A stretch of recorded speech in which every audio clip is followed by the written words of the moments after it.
The Abaddon Hotel isn't haunted, it's cursed. Tonight on Cinema Rewind, we're descending into one of the most terrifying found footage horror films of the 2010s, House LLC. Sit tight, we'll be right back.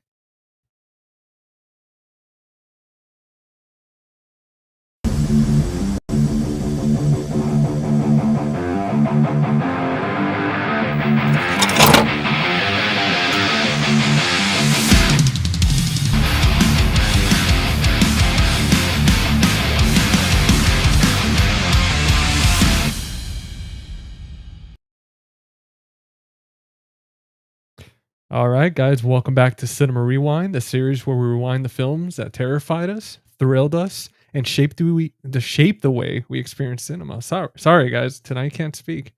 But I'm GC, the host of Face the Movies and the Friday Night Fright Night podcast. This is episode 18, and tonight we're heading into the haunted halls of House LLC, a film that redefined the found footage horror and provided that sometimes the scariest stories are the ones we discover after the camera stops rolling. With me, as always, I've got my co-hosts Jordan from the Movie Den and Steven from After Hours Video. Let me get these studs out here so we can hang out tonight. And no guest tonight, guys. So it's just going to be us three and you guys watching. Hey. What's going on? What's happening, guys? What's up, guys? Steven, are you ready to venture into one of the most haunted hotels ever? I've got a one-way ticket for the Abaddon Hotel. Hell yeah. I just saw your message, by the way, Stary. I swear, guys, like with these things like take forever sometimes. Like there's this lag with these streams. So I'll just stare at the screen. I'm like, all right, I feel like I'm in one of those basketball games and they point the camera at me. But yeah, guys, go ahead. It's nowhere as bad as last night. We did like the franchise fight between Nightmare on Elm Street and Child's Play. And my wife gave me like this really like it almost looked like black ice cream for like a Cold Stone that she got from there. And I was like midway through the stream and I realized like my teeth were black. I was like, oh, too little, too late. Like I literally look like Freddy Krueger right now. You know what? Like listen, we got to represent, man. And I mean, it's funny. I didn't even notice because our screens were so small. Mm-hmm. And even when you were presenting, I was so distracted by that beautiful steelbook box set that I was just like, I don't even. There's not a Steven right now. I hear his voice, but I just see this shiny metal box. Man.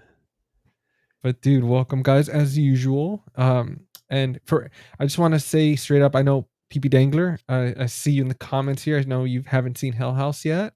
What's up, Thank dude? you for jumping on. What's going on, PP? PP, the man, the myth, the PP. But you know, we're going to give you a little synopsis, so you kind of know more or less what we're talking about. And dude, at any point, if you want to pause it, check out the movie and come back because we are going to go spoiler heavy. So be fair warned. But before we do the synopsis, go ahead and say hi to Alexander. What's going on? What's up, Alexander? I'm expecting some cool posts later. Like I don't know. I always am just like anticipating that post whenever we do one of these streams. Dude, it gets me really excited for the episode even more afterwards because it's like, hell yeah, we inspired Alexander and putting out some sick freaking Photoshop and Lightroom action. Oh yeah. Now let's see here. So for the synopsis, House LLC follows a documentary crew investigating the mysterious deaths of a group of haunted house staff members who attempted to open an attraction inside the abandoned Abaddon Hotel. Through recovered footage and interviews, the truth behind the hotel's dark past begins to unravel. What starts as a Halloween attraction quickly turns into a night of pure terror as the team realizes something evil resides within the walls. I mean, holy hell. That's unsettling. Yeah. And you guys are in for a treat. I mean, this is such a obviously every movie we pick we're excited to talk about.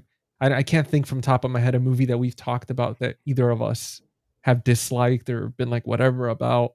But this one, it was a first time watch recently, so I'm definitely excited to talk about this one. Oh yeah. What's up, Eli? What's up, Eli? What's going on, Eli? Guys, do what Eli says here. Like, be Eli's over here being a good example. I know he's being like our hype man. There you go. Look at that. He's a man behind the desk. He's over there crunching numbers in there. We need to see about getting him a gear icon. Dude, that's cool. Oh yeah. How does that work?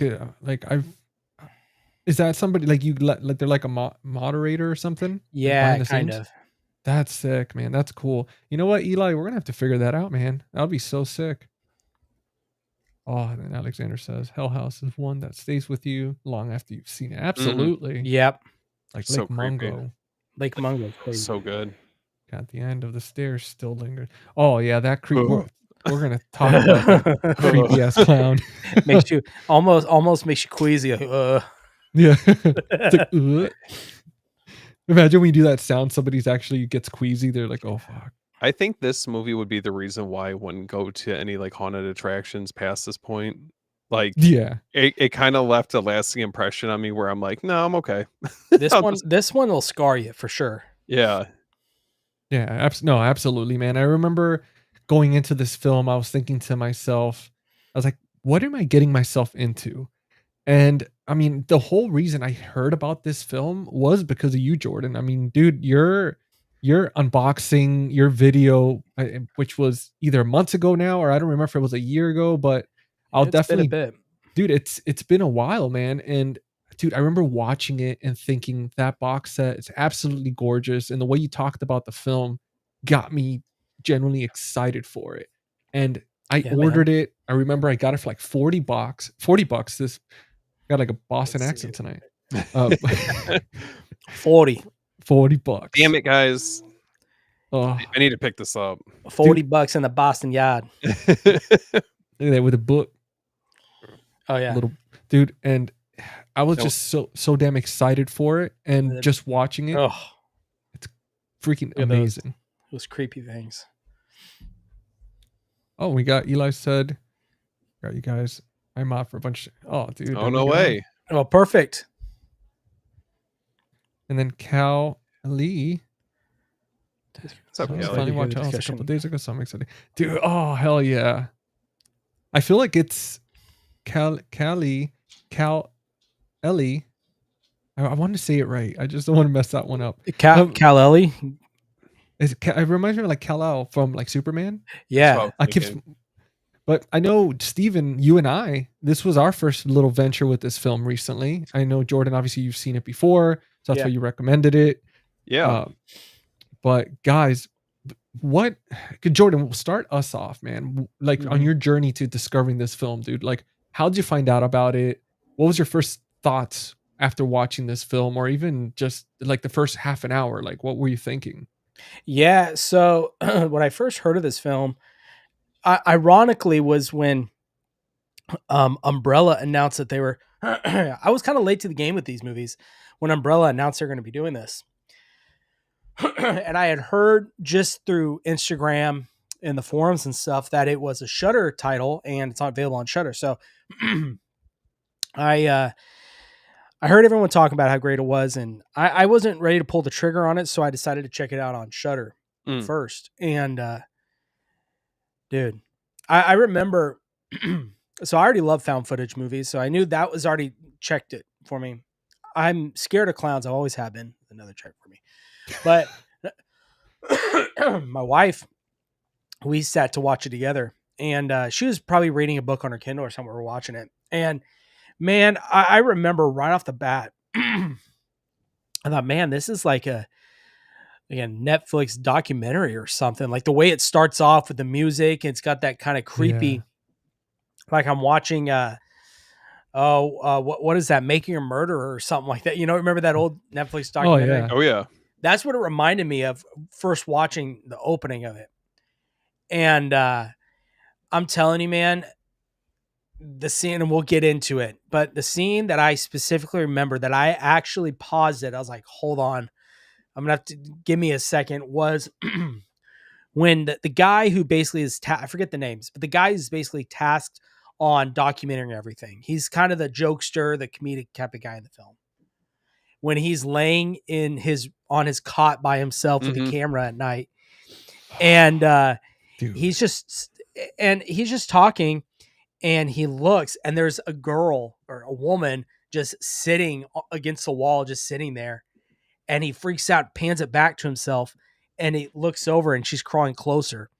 Dude, and not even that. I mean, yeah, that's like one of the scariest moments. One of, but even when the girl, the main guy's like girlfriend that tags along with him, Yeah. even when he's sitting there, I don't remember her name, but he's sitting there, Sarah, and he goes, Yeah. he turns around and goes, Sarah, and she's just standing. And goes, "What's up?"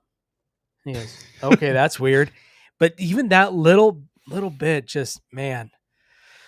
Dude, it got me.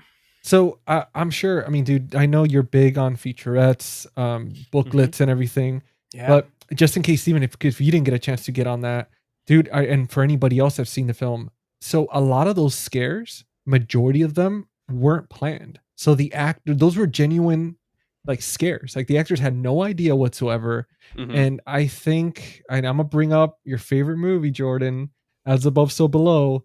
But and it always comes back to this. It always comes back. But I mean, that's the same thing. It reminded me immediately when I was watching like the making of it and all that stuff. I was like, dude, that's the second movie where they use that strategy where it's like, let's scare them like for real instead of just making it up. And dude, after I found that out, I was like, it makes sense because dude, they looked genuinely freaking creeped out. Yeah. Two, I mean, even the first time they come across that hotel is all genuine. Like they didn't tell them what the hotel was going to look like. They didn't say anything. Just said, okay, you're going to drive down this road. You're going to hang a right and you'll see it. And they hadn't seen it at all. And so you're getting authentic reactions the whole time. And there's a lot of scenes where there was no dialogue written. They're just like, okay, kind of here's where we're going. The structure. Okay. Action, go for it. Dude. Yeah. No, it's so damn creative. I wish, dude, I did try. I'm the director of the film. Actually, I briefly spoke to him earlier through Instagram, all places, and such an awesome dude. And we tried to get him on. It was a little last minute. We tried to get him on. Unfortunately, couldn't make it. Who knows? Maybe something in the future. But that would have been awesome to ask him about that inspiration behind that. Because, dude, it'd be cool to do like a franchise, just dedicated on the whole franchise itself, and get him on. Yeah. I think that'd be sweet.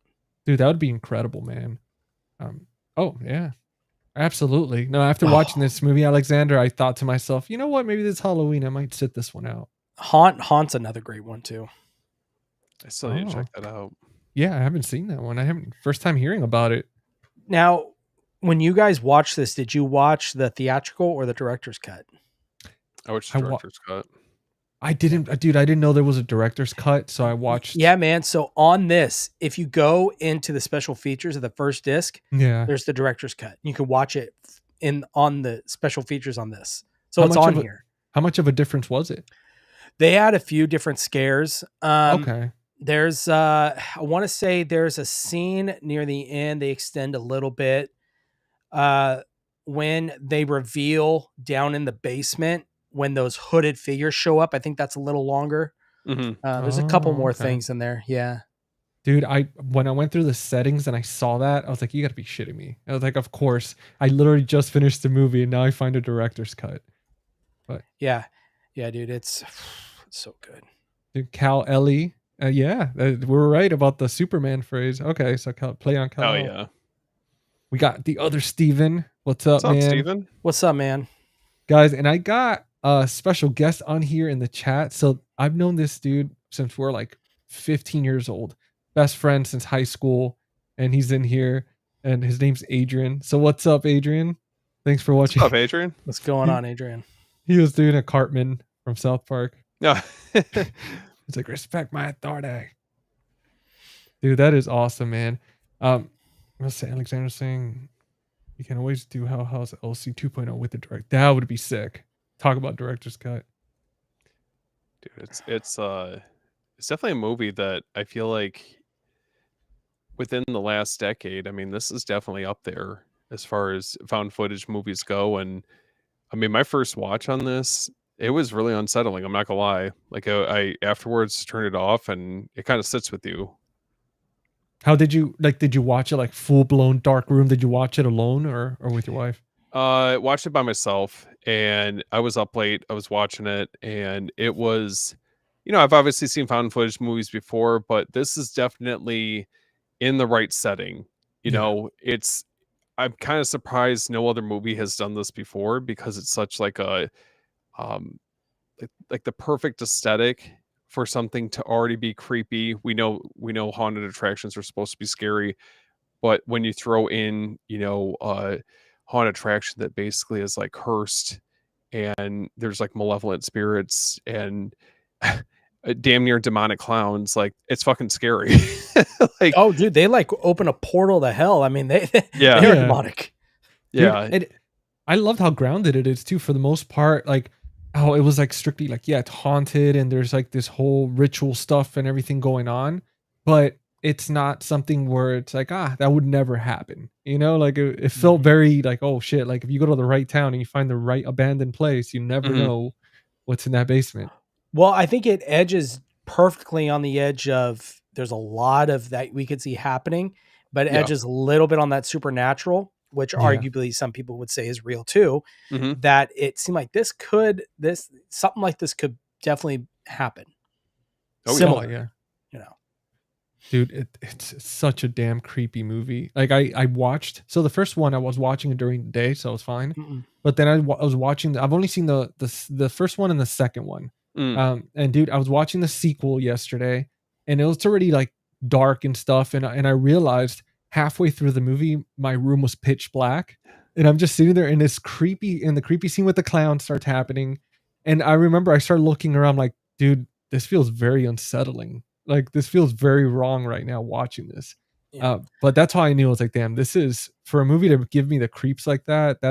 It's well done, man. That's when you know they're doing something right. I think Yeah.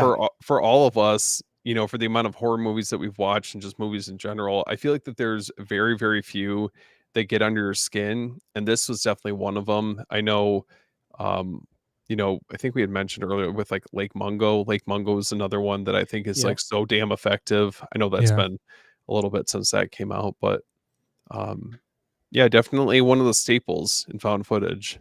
Oh, absolutely.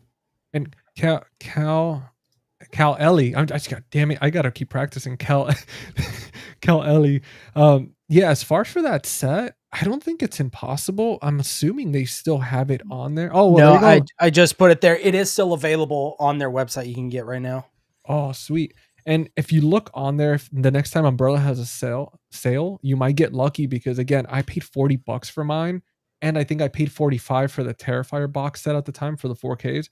So it's just really one of those, keep an eye out for it. And I mean, now with the holidays coming up, you never know if you'll find that sale, or Facebook Marketplace, places like that. But yeah, it's definitely Might be worth able. it for the price. I might actually grab that and Lake Mungo. Dude, the Lake Yeah. Mungo group buy Like right there. It's cool. Yeah. There we go. And Steven, I've only seen the second one. So far, I'm in love with the franchise. I think what they've done is fantastic. So that's where I'm at. But what about you guys? Steve, have you seen the other ones? I haven't. I've only seen the first one. So I've seen all of them except Lineage. So how I would rank them is like 1 and 4 are like neck and neck. Mm-hmm. Nice. I think So I've heard. the Carmichael Manor so it doesn't take place at the Abaddon Hotel. It takes place at the Carmichael Manor, but it's connected to the Tullys, which you get introduced to in this one. Mm-hmm. Yeah. And then the second and third, it basically essentially follows another crew, comes in and tries to almost redo the same thing in a way. But it does continue on the story, of course. So I think they're good. 2 and 3 are good, but they don't touch 1 and 4. I think 1 and 4 are the best. And I did find out, like looking at the casts and stuff, ahead of time, that the cast members from the first one, they kind of trickle in. I mean, obviously you do see, I believe, 3 of them, if I'm not mistaken, on the second one, unless I missed one. And then some of the others kind of show up, I think, in the third and fourth, right, Jordan? You just got to watch. I don't want to Okay. spoil anything. Oh, okay. We're not talking about those movies, so you got to watch. That's right. Sorry, guys. Damn. Damn it. You know what? Even though I already spoiled the first one now. GC was trying to bait you, Jordan. Just set him up. He's a plant. No. But so guys, now even though we've already broken the ice, I do, we usually do this where we do a little fun icebreakers and all that. And these questions are so damn good that I want to go ahead and ask you guys. And also everybody watching, make sure to comment, let us know your answer as well. It's going to be a lot of fun. Hell yeah. But so let's start with this first one. Which would you rather explore at night? The Abaddon Hotel, the Overlook Hotel from The Shining, or Hill House from The Haunting of Hill House?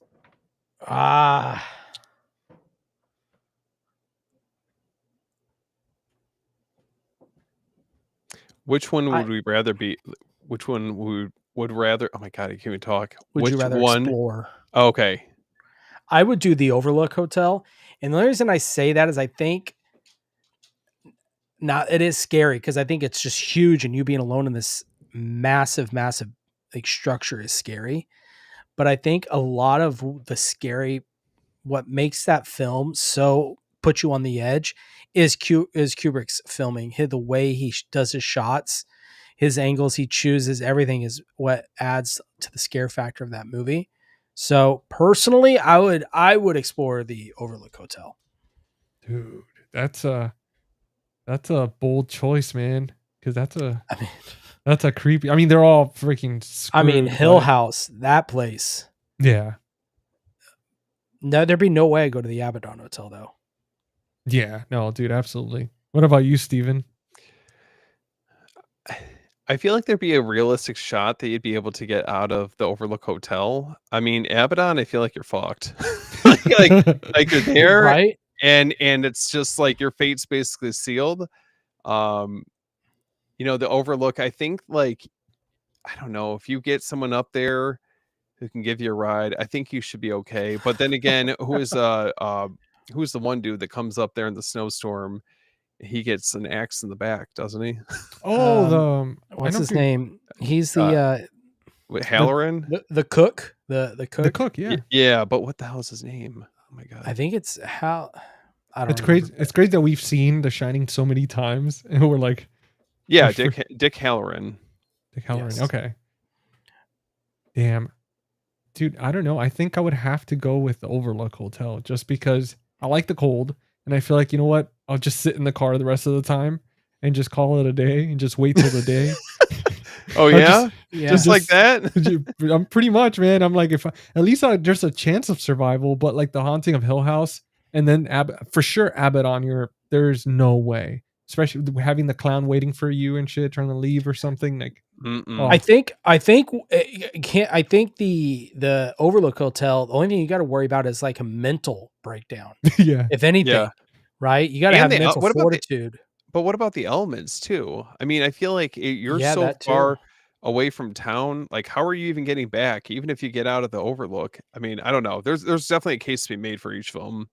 Dude, the second that sun comes out, I'm just bundling up, just layering it. Yeah, gonna pack it. You gotta line my pockets with some food from the kitchen and get out of there, dude.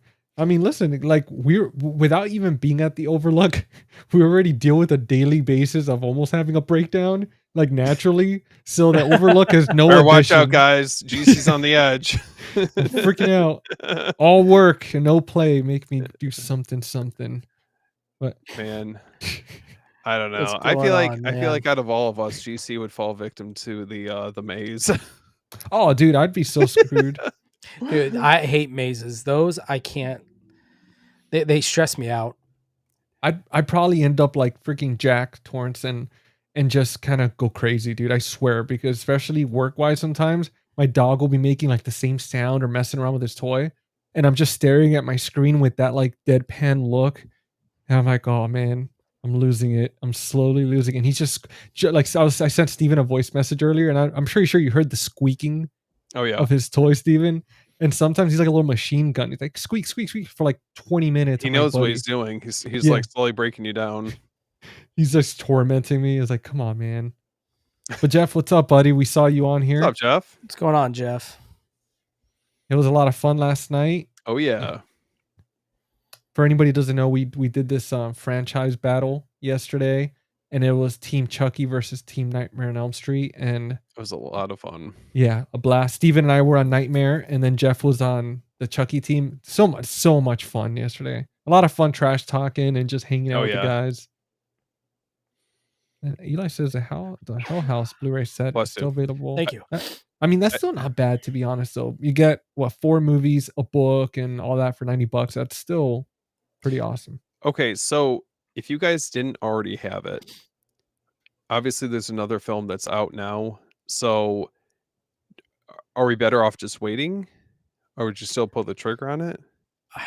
I don't know, because what was Umbrella's connection with these films? Because I wonder if there's like a production company that they were a part of that put these first 4 out, that I don't know if they're a part of the 5th one. Yeah. I don't know, but that's hard to say. Dude, I'd say take out the booklet, and and if you take out the book, then you could put the new one in there, and then you're set, Smart. dude. Because oh no, it has the number in there. Never mind. I was gonna say it has. I thought it just said the complete collection, but it has the number. But that's where they get you.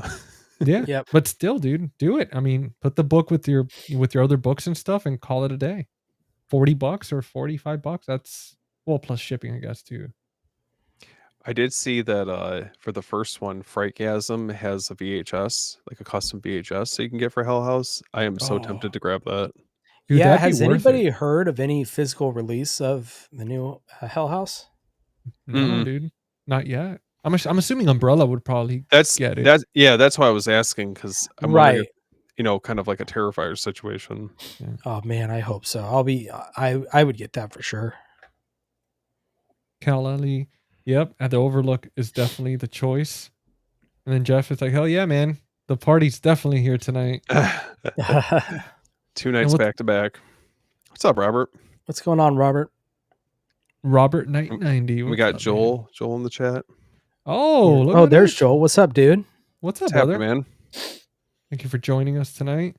Oh yeah, definitely a fun stream last night. I thought it was interesting, just some of the influences that Cognetti had on this film. So he's got the Blair Witch Project, Paranormal Activity, and Lake Mungo as some of the ones that he felt like were heavily influential on it. And then also mentioned The House is October Built, The Fun House, Poltergeist, and Amityville Horror. And then he also mentioned The Exorcist and Session 9. Oh, I could see all of those in there. Yeah. I mean, those are all, it's a really diverse blend of influences that you could have on this. I like even the inclusion of The Fun House. That's definitely an underrated movie that I don't think it's talked about enough. I just watched that movie yesterday. What's the verdict? No, I like it. I love the movie. Oh. Yeah. No, I was just saying. Don't I leave just us happened to watch it yesterday. No. It's a great movie. I tell you, the creature's squeal gets under my skin so much, especially when he gets caught in the cogs there at the end. Dude, gnarly. I had to turn my TV down. That was driving me nuts. Dude, it's a fun movie. I definitely think that Tobe Hooper is one of those directors. I know that a lot of people focus on Texas Chainsaw and Poltergeist, but man, he had a lot of like bangers as far as movies go. Yeah. Dude, that's a hell of a combination for this director to like get inspiration from all these films. I mean, the fact that he's picking, because each of them, they're their own thing. Mm-hmm. You have Paranormal Activity, it's its own thing. You have Blair Witch, like even though they kind of fall in the whole found footage thing, but again, they're like subcategory to the found footage, and it's incredible what he was able to do, man. You clearly see the inspiration from each of these. Yeah, especially Poltergeist. Was this movie what you guys were expecting going into this? I mean, I had heard about this within our circle for some time, never got around to actually seeing it, but I felt like it lived up to my expectations. Like it was better on rewatch because I was a little bit more focused on the movie. I mean, I thought it lived up to expectations tremendously. Yeah. Hell yeah. Yeah. Like I remember watching, I went in without any expectations because I know everybody was saying, I know Jordan, like you were telling me like, dude, it's good and everything. Mm-hmm. And not hearing a single soul say they didn't like it. So I talked to someone that said, I was like, it was okay, but they also don't really care for found footage. So I kind of took that as, well, that's not really your genre. So it's kind of hard to gauge that. Mm-hmm. But dude, after, I'm telling you, like within the first 15, 20 minutes, I was hooked. I was in, especially the second I saw those damn clowns. Like, Oh, and I saw what they were doing with that, and I felt creeped out. I was like, "Yep, this is it." Like, it's hard to creep me out, so this is good. This is really good. mhm.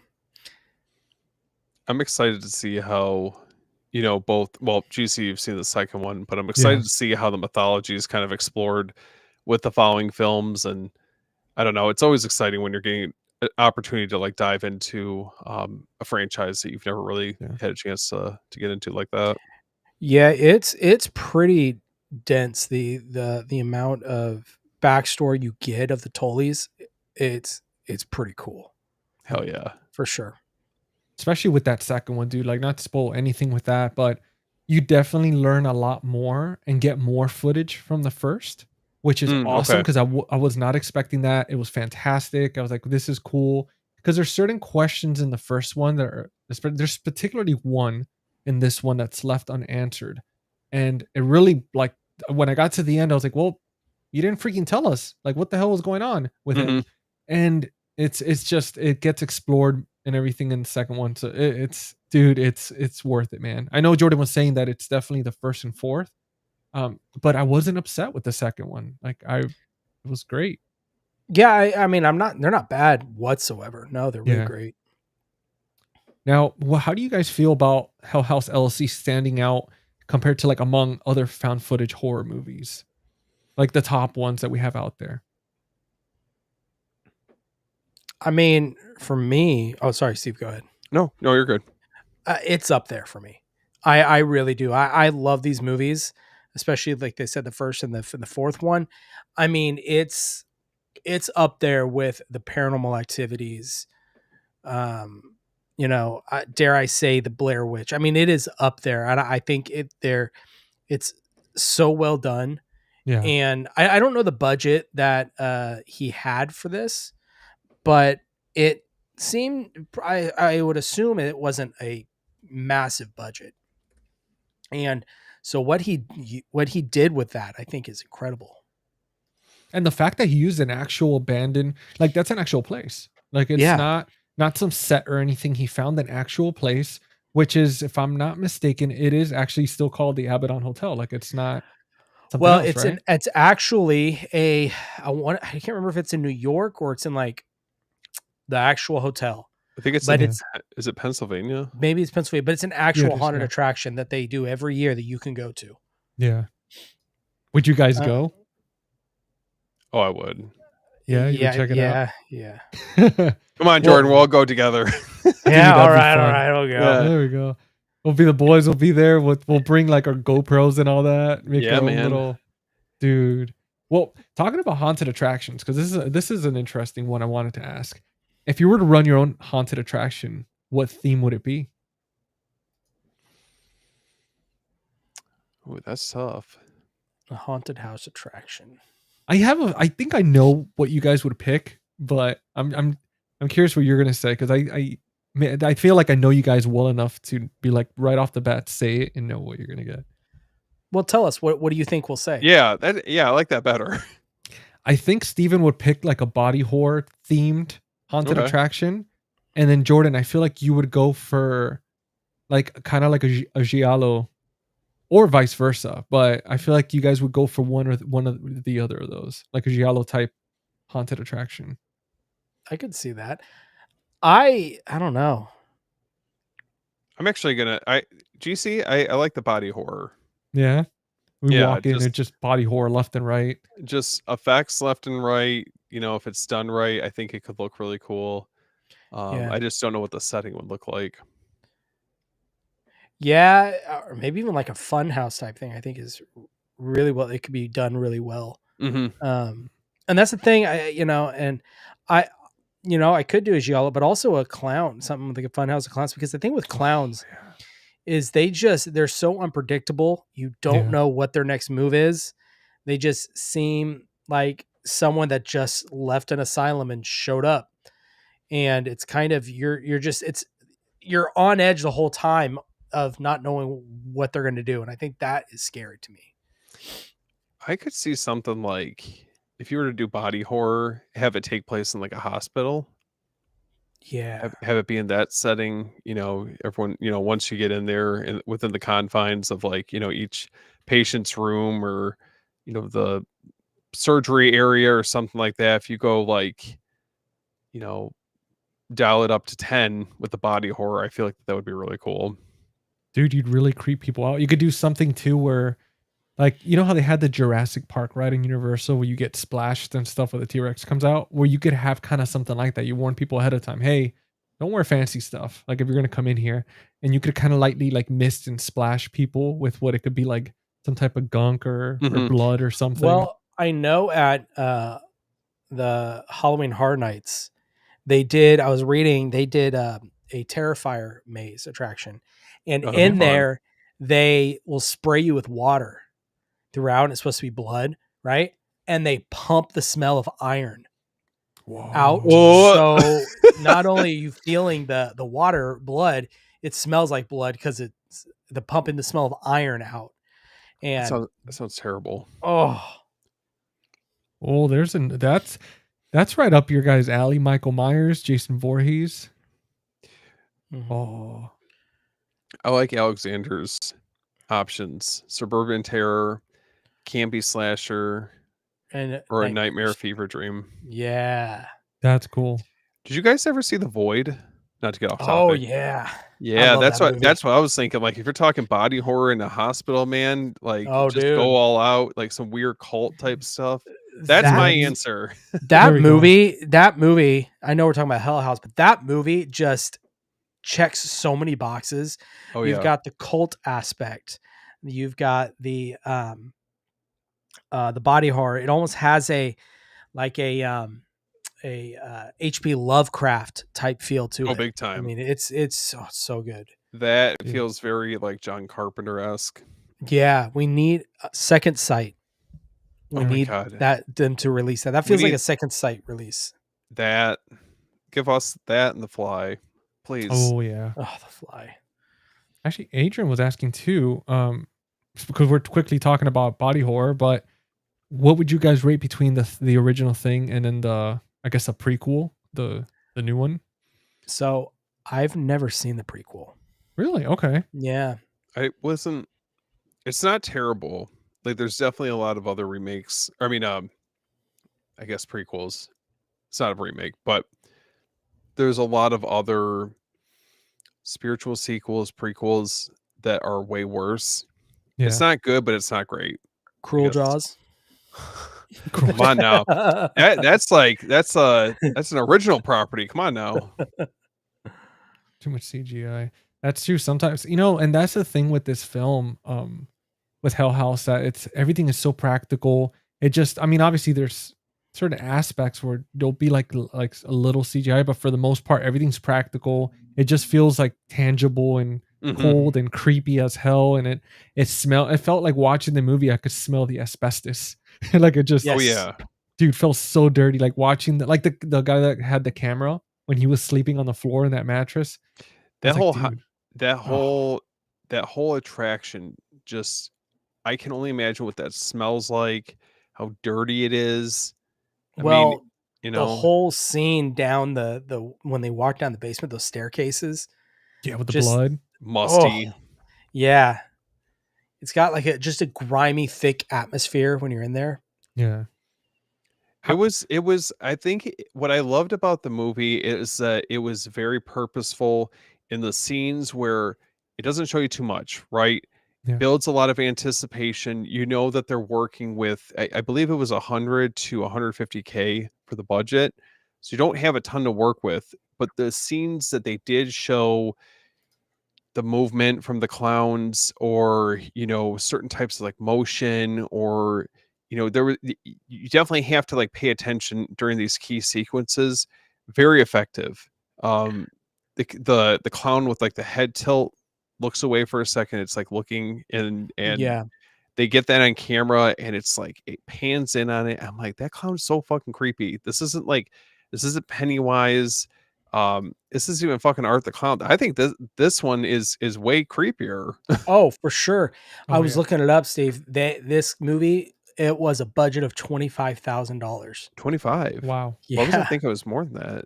I don't know, but dude, what to build they a what they were able to do with 25,000, oh no, come dude, on now, that's good.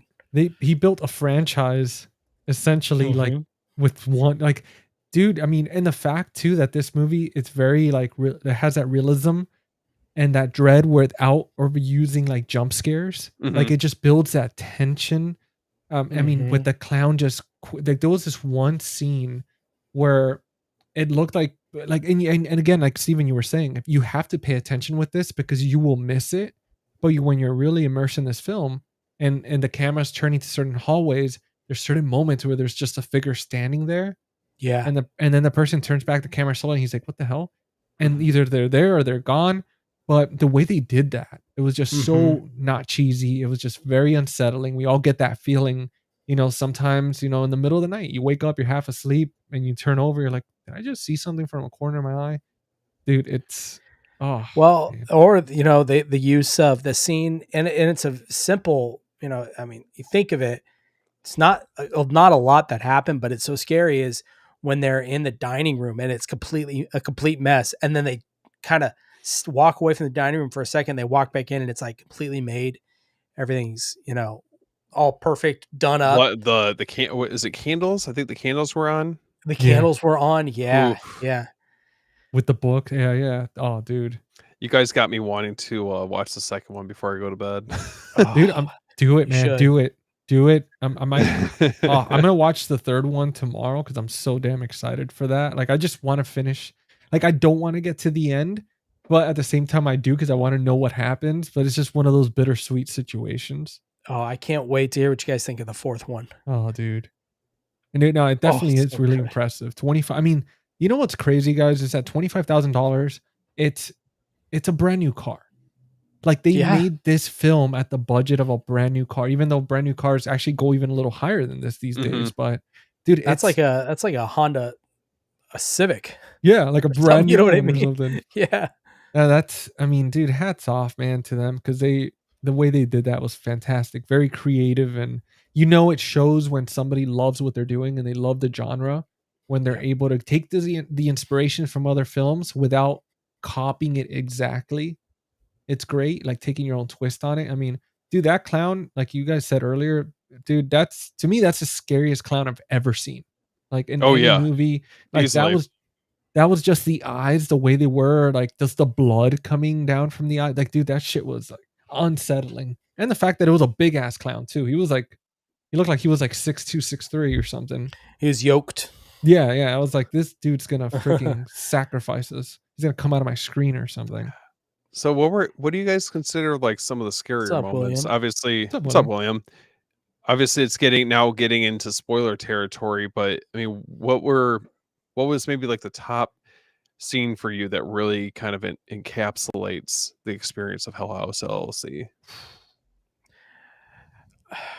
There's a few. I think I kind of touched on it. The one with the girl, and he's in his bedroom alone on the Yeah. floor. The camera operator guy. That one, but also the simple one of when he's the camera guy. He notices that the head of the clown moved, Yeah. and he rushes back to go tell the guys and like, oh, you did this. I don't believe you. That whole scene, just the little stuff. And then the hallway scene where the lights are flashing. Oh yeah, like the strobe light effect. Yeah. But wait, hold on. The scene that you were talking about where the clown's in the hallway, he rushes back. Doesn't he go downstairs afterwards and he sees the clowns like sitting back down on the floor? That's the one you're talking about, right? Yeah, yeah, where he just Yeah. standing in front of like Oh before. god. Dude, that's the one for me. That was I was gonna mention that one. That's the one for me. That's where I was like, yeah, I don't know about this, guys. I would have been out of there. Like, hell no. He just turns his freaking head and he's just talking to him, and he's like, "Oh, what's up, man?" And then he's like, "Wait a minute, what the hell is this, dude?" And Yeah. then there's one where isn't it where he's at the bottom of the steps too? I'm trying to think if that I think that Yeah, when might they're be a little bit. all the other group of guys are looking down and Yep. he's just standing there. Um, dude, oh man, I want to tell you so much on the fourth one. They Don't you take dare. those those scenes of the head turn and moving without like to the next level. It's No. Oh, dude, I'm excited, man. Damn it, Jordan. I need to be able to sleep, man. I can't. GC's gonna be up all night. I'm just gonna be sitting there just binging. I'm like, I need more. I don't blame you. Yeah. I mean, the first one is definitely. I mean, I've watched it 2 times recently, and I can definitely see why people, including Yeah. myself, really enjoy it. Well, and since we're talking about this movie, Steven, obviously you mentioned the inspiration for these films. How do you feel that this movie stacks up against like the paranormal? Well, I mean, question for everybody: like, how do you feel this movie stacks up, this franchise, compared to the Paranormal Activity franchise, or like the Blair Witch Project itself? Um, like as far as found footage as a whole, like other movies. Yeah, like, do you feel like this franchise? I mean, I know for Steven, you've only seen the first so far, so I guess you could compare it to like. Do you feel like this movie lives up there with Paranormal Activity and their Blair Witch? Like it has its place cemented up there, or do you feel like it's good, but it's not quite up there with these iconic movies? If I was putting something like if you're doing tiers, I would say S tier for me would be like Ghost Watch, the Blair Witch Project, and then I think that next tier down would be Paranormal Activity. I put this in there. Okay, Wreck is another great one. oh, that's a Yeah. good Like one. Lake Mungo. Trying to think of some other ones. Maybe you could throw in VHS, the first one. that's true. The first Yeah. two I feel like are a little Not bit. Halloween. Yeah. Yeah. Why not, man? Did you watch it? I did. Okay. I didn't think it was as good as the other ones, but GC, there's a story in there that you're really gonna like. Which And I wait, think no spoilers, but which one? As Above, So Below. No, it's in there, Yeah, it's a take on it. Yeah. dude. You see how that movie is so good that it's everywhere. Eli man. knows, man. That's one of my favorite box sets. Dude, Ghost Watch. I have that box Yeah. set too. So would you rather watch that or The Conjuring 2? Because they're the same stories. Oh, Ghost Watch. I'd watch Ghost Watch over either Conjuring movie. That's a I good just choice. I don't know. I just adore that movie. That was right place, right time, right setting. I like how ahead of the time it was compared I to just that movie, not to sidetrack, we'll go back, but when at the end, when I don't remember the kind of the main host of the show of Ghost Watch, Oh yeah, when yep. literally everything is falling apart, lights are crashing, and he's just standing like, oh, well, there's something over there falling over down. Oh, look over Yeah. there, and he never leaves. Yeah. Dude, that's hilarious, man. He's just I hate when that shit happens in movies where there's like everything that can go wrong goes wrong, and people are just like, well, I mean, like I think everything's gonna be okay. It's like, no, dude, it's not okay. Like there's ghosts and shit. I will say though, to Alexander's comment, I will say that I do like the Conjuring 2. I feel like the first two are the first one. I mean, you guys could probably agree. It's for the 2010s. I would say that that's probably one of the better movies that we got during that time. Yeah. The Conjuring 2, I feel like is a tier down. It's still excellent. But the ones that followed after it, I mean, I haven't seen the newest one, but I remember the third one. I did not like that one. Yeah, the third one's not that good. Well, Jordan, I mean, you've seen all these films. Have you seen all the Paranormal Activities? I think I've seen up to like the next of kin or like the Ghost Dimension or something. I can't remember. I haven't seen all of them, but I've seen most of them. Well, how do you feel between these two franchises? Which one would be your pick? That's tough. I honestly, and this might be a hot take, but I find myself going back to Hell House more than Paranormal Activity. As a franchise, I think it's a more solid franchise than the Paranormal Activity franchise. Like I think Paranormal Activity 3 is one of the greatest found footage movies ever. It's really good. I think the third one is excellent. But I think as a whole, I think this, in my opinion, tops it a little bit. I think, and I was thinking about what you guys were saying. I think for the time we're in now for found footage, 2015 onward, I think this is probably the best out there. That's a good choice. I've only seen the first Paranormal Activity, so that'll be probably one of the next franchises I have on the list to watch. Because, dude, I'm curious, man. Now that you're saying that, to check out, especially if you're saying part 3 is like one of the best out there. It's like shit. Like, I think part 3 is an incredible film. It's a prequel to the first one. Those first 3 cool. are Jordan. I mean, you could probably agree. The first 3, I think, are really solid. After that, they're a little spotty. Yeah, because then it gets into they start using the Xbox Connect camera. Oh god! And it shows like the dots, like the tracking dots you'll see through the camera. That's a little that's pretty creative though. That's kind of cool. It is creative, but it looks like then, shit. Then you've got, these gangsters roll up with Tommy guns and Uzis. Alexander is right. There's a lot of the movies I feel like they're very product of the time, like that they were coming out. But those, I will have to say, Paranormal Activity, for those first 3, it's a well-connected story, and what Robert's saying, for what they are, they're cool. Yeah. I mean, now I think it was the first of its time, the pivoting shot on the oscillating fan with the camera, where it panned through the front room to the kitchen. I mean, dude, that was a game changer for me. That scared me so much first time I saw that.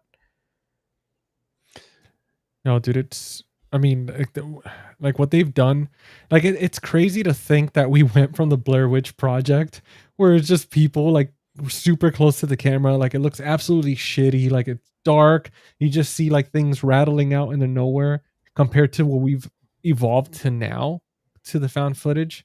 Like it's such an insane journey comparing between the beginnings. I mean, who would have thought, dude, that something like that would have stuck for so long, and still in 2025 there's still movies being made and released, and people are still attached to found footage compared to other I mean, we've had like certain parts where at certain times where slashers were kind of like, people got a little bored, they're like, okay, we've seen it all. And then you have the body horror stuff, and then you have the haunting stuff.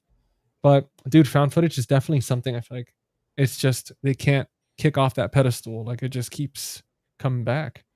Well, I was going through the chat and Stephen mentioned Rec 2 through 4. I haven't seen any of the sequels, but he did mention The Sacrament. That's another really good one. That's a good one. Oh my god, yeah. Like, I have the second sight. I have the standard second sight, man, unfortunately. Dude, I'm telling you, I forget the actor's name, but his portrayal of Jim Jones, and Gene Jones is his name, the actor. Yeah. Funny enough, but his portrayal of Jim Jones is so well done. Oh, dude, that movie was I mean, that talk about like found footage. That movie is fantastic, man. Also, the conspiracy, which Steven was saying, the conspiracy, the taking of Deborah Logan, like all these movies he's mentioned, like they're all fantastic, man. I don't think I've seen The Conspiracy. Dude, it's really creepy, man. Like it's good. Definitely check it out, man. Yeah, I've been wanting to rewatch it. The Taking of Deborah Logan, that's a pretty creepy movie. Oh, dude, yeah. No, there's a scene in that one when she's in this cave or something, and oh my god, man. That was nightmare fuel. I was like, I'm definitely not going cave diving anymore. You've killed that for me. Sinister. Oh, I loved the first Sinister. Oh, I don't know about that, Eli, but I do like the movie. You didn't like the first one? No, it shuts down any Conjuring movie. That's a bold statement for me. But yeah, that's a toughie there. It's a good movie though. What's his name? Man, I'm doing terrible names tonight. The guy, the Sinister, he's in the Black Phone. Eli. Something Hawk. Damn it. Ethan Hawke. Dude, he's so good in that movie. Dude, the Abaddon has us today, man. Dude, don't put that on me. We're struggling tonight. That back. Just two others I just wanted to plug as far as found footage. The Last Broadcast and the McPherson tape. That one I haven't seen. I still haven't seen that one. I really want to try and find the Vinegar Syndrome release of that with the slip cover. I haven't seen it, but I do want to see it. I heard the Pugsy. I think that's what's called Pugsy tapes. I haven't seen that one, but I heard it's really The good. Poughkeepsie tapes. Poughkeepsie. There we go. Poughkeepsie. Pugsy. It's just a bunch of I'm sorry. pugs. The Poughkeepsie JC tapes. orders the wrong one. What is I this just- movie? It's a like horror movie. you see in the like always see after Super Bowl they have the puppy bowl. You guys know what I'm talking Yeah. about. Yeah. It's like that, just That's a bunch of fucking pugs funny. running around. The Poughkeepsie tapes, that movie, Poughkeepsie. dude, that's a mean movie. You want to talk Oh. about a movie that's just mean? I gotta watch mean that. spirited. That movie for sure. What would you compare it to? It's hard. It's a serial killer. It's not.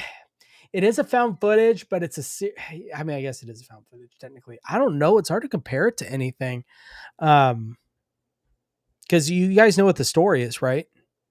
No. I mean, something about those are all his recordings that they find or something. Of his killings, yeah. And the story kind of centers around this girl that he kidnaps as a very young age, and kind of the story, the main story centers around that, but it's hard to, man, I don't know. That's a good question. It kind of stands on its own, to be honest with you. There's a scene, and I won't say too much in the Poughkeepsie tapes, but where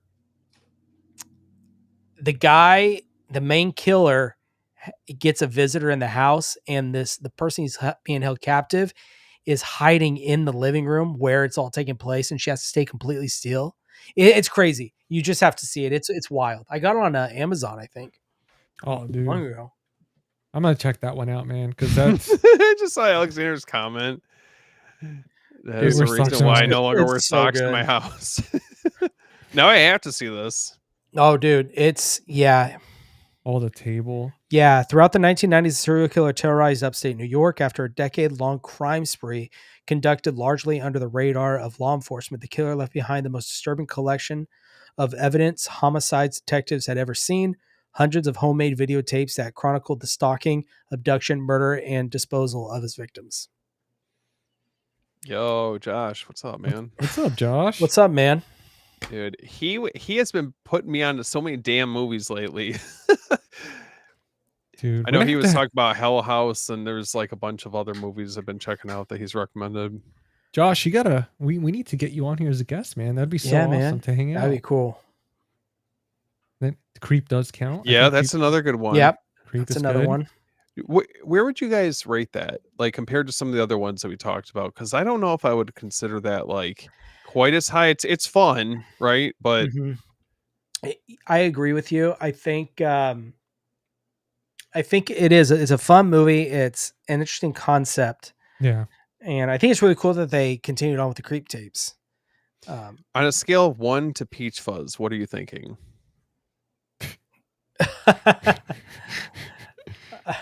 Oh Maybe man.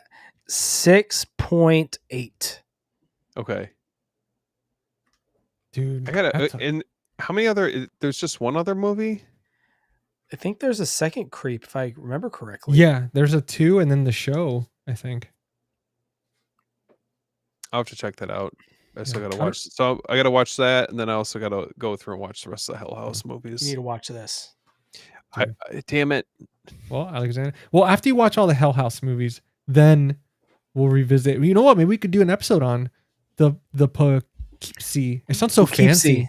Poughkeepsie. Poughkeepsie. It sounds so fancy. It's like It's a place in New York. The Poughkeepsie tapes. Oh, okay. Yeah, we'll definitely have to do an episode on that one before spooky season ends, so that way we could get everybody all excited for the holidays and stuff. But Or dude, scared. or scared, scared shitless. It's like, you know what? I don't want to. I don't want to have anybody over. I just want to lock my doors and just Yep, stay in. That's it. Dude, so we were talking about actors earlier. We're talking about actors like Ethan Hawke and all that. How did you feel? How did you guys feel about the actors in Hell House? Did you feel like anybody in there was kind of like a weak link, or did you enjoy the way everybody's performance was? Anything you would change? Any characters that you felt like didn't belong in there? Like, what were your guys' thoughts? No, they felt pretty genuine. I mean, compared to like some other found footage movies I've seen, it just felt like, you know, you would get more of like the organic conversations that you would have, I'm sure, in that setting. You would get the bickering, you know, everything from that ranging all the way up to genuine terror and, those moments of like legitimate fear. I think that I mean, for what they were working with, and I don't think that any of these actors or actresses were, I mean, I don't know how established they are, as far as like career wise goes, but for this movie, I thought they were really effective. Yeah, they had a good camaraderie, which I think was important, especially with a Oh film with yeah. a $25,000 budget. You Yeah. need to have a group of actors that really had that got along like they were best friends, like they've been friends for years. Something they just hit it off really well, and I think that showed a lot in this. And I think each one had their place. You had the jokester, the more serious guy, the skeptic, the leader, so they had their roles, but they worked really well together, I thought. Yeah, the recipe was there for sure. Like as far as for Mhm. establishing what role each character plays and all that, like the hierarchy. Mhm. And definitely there was moments from watching behind the scenes stuff in the first one that I think there was certain moments of improv of Mhm. certain scenes that they were allowed. So I mean, dude, to have that freedom as an actor to be able to be creative and really mold the character that you're playing and bringing them to life like that. I mean, I felt the same way as you guys. I think everybody did their part. I thought it was fantastic. Um, I do want to jump into kind of the atmosphere of the film, like the lighting, the sound, the claustrophobic feeling, like with the strobe lights flashing, and you just kind of feel trapped. Did you guys feel like it was enough for this film? Do you feel like it was lacking a little bit? What do you think, Like Steve? like as far as visuals or just for that specific scene? Yeah, I mean, just the way these scenes made you feel like when they're running through those like little hallways and you have all these strobe lights and you have like that mist and the low lights and that like did you feel at all like claustrophobic or you felt kind of like trapped because of It did feel claustrophobic. The further you yeah. got into the Abaddon Hotel, it like made you feel very unsettled. I was very uncomfortable as soon as they started descending like down the staircase and to whatever parts of like the lower level, that's where I was like, oh fuck that. like, Yeah. Mhm. and or the moments where I can't remember what the guy's name is, but he sees something, starts trying to sprint out, and he gets stuck in that room. Like that made me feel uncomfortable. Um, Mhm. but there were also moments towards the end at least on the first watch, it was a little tough to see what exactly was going on. It's very chaotic. You're trying to figure out what exactly is happening. On a rewatch, I was able to like really, like really focus in on what exactly was happening. I picked up some various details and, you know, different things I hadn't seen the first time around. Well, how did you feel as far as for like about catching certain things that you did like that you didn't see the first time around when it came to like let's say Sarah for example, like that like the ending, where like did you feel at all that that wasn't Sarah or that really was her during the interview and all that stuff, and did it have you feel kind of like the way they went with that ending, like did you like that or was it kind of like I wish they would have gone a different direction? Uh, I didn't mind it. I think it works. I mean, it's definitely an interesting angle to it, you know? Yeah. I mean, this hotel is basically like the embodiment of evil, right? Mhm. So to have an extension of that with Sarah wouldn't really surprise me in the slightest, especially after what they went through. Dude, that hotel, man, like, dude, it felt infinite. Like for such a small place, like it just felt like because at one point they do mention where the owner or whatever, he was supposed to be kind of like the Dante for his cult or Mhm. whatever. Mhm. And we all know the story of Dante's Inferno and the Circles of Hell. But that hotel felt that way. It felt like it had so many layers. And every time they went to certain rooms and certain layers, it got either worse and worse. And it was just that Jordan's like, oh, he knows what I'm talking about. He's reading my mind. No, That's I just you just gotta watch the other movies. oh, dude, I'm excited. I thought you were thinking They about It's Above So Below. I was like, damn it, Jordan. no, but they may or may not tap into the whole idea of the circle or the layers of hell. Oh, dude, that's cool. Yeah, I love the way they did that. Like I just felt like for such a small set, it just Mhm. it never ended. Like it Mhm. always felt like a different room for me, except the room where the guy was like the camera guy. Except that room obviously was but everything else just constantly felt like it was shifting, it was different. And I know they were building throughout the film, so obviously they were trying to make it something else and making trapdoors. But dude, like I was like, dude, there was no escape. Like it just felt like even the windows were covered up. Like it just felt like it was underground or something. Okay, one thing I wanted to mention is there's very, very minimalist music in this, correct? Yeah, besides I the was piano hoping stuff. I was hoping you'd bring up that music. So Yeah. it's nothing over the top. It's nothing where, like, I mean, we obviously we've seen a number of horror movies. It's nothing like a John Carpenter score or, Charles Bernstein score, something along those lines. But for what it is, it definitely works for this movie. Yeah. And you can, when you like, I'm just sitting here and I'm thinking about, like, the creepy song that they play throughout the whole Mhm. movie. Dude, it's such a good theme. Like it's so simple, such simple notes, but it's effective. Like it reminded me almost like Silent Hill a little bit. Yeah. Yes. Yeah. Sad, ominous, creepy. Um, it doesn't overstay its welcome, and I think it works for kind of like, I mean, at the beginning of the movie, you're kind of trying to piece together this tragedy, and Yeah. that music really embodies that feeling. You get the viewpoint from all these different people that they're interviewing, and as it goes on, takes more of a sinister tone. Yeah. Mhm.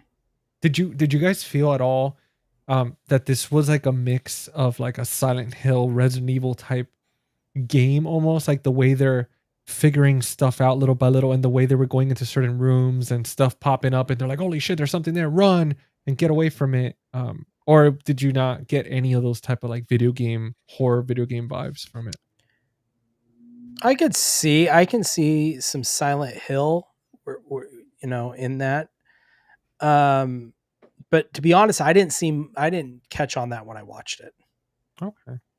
Like I know with the music for sure that Oh reminded me yeah, immediately. I was like, as soon as I heard the tone, I was like, damn, this feels Mhm. very, very familiar.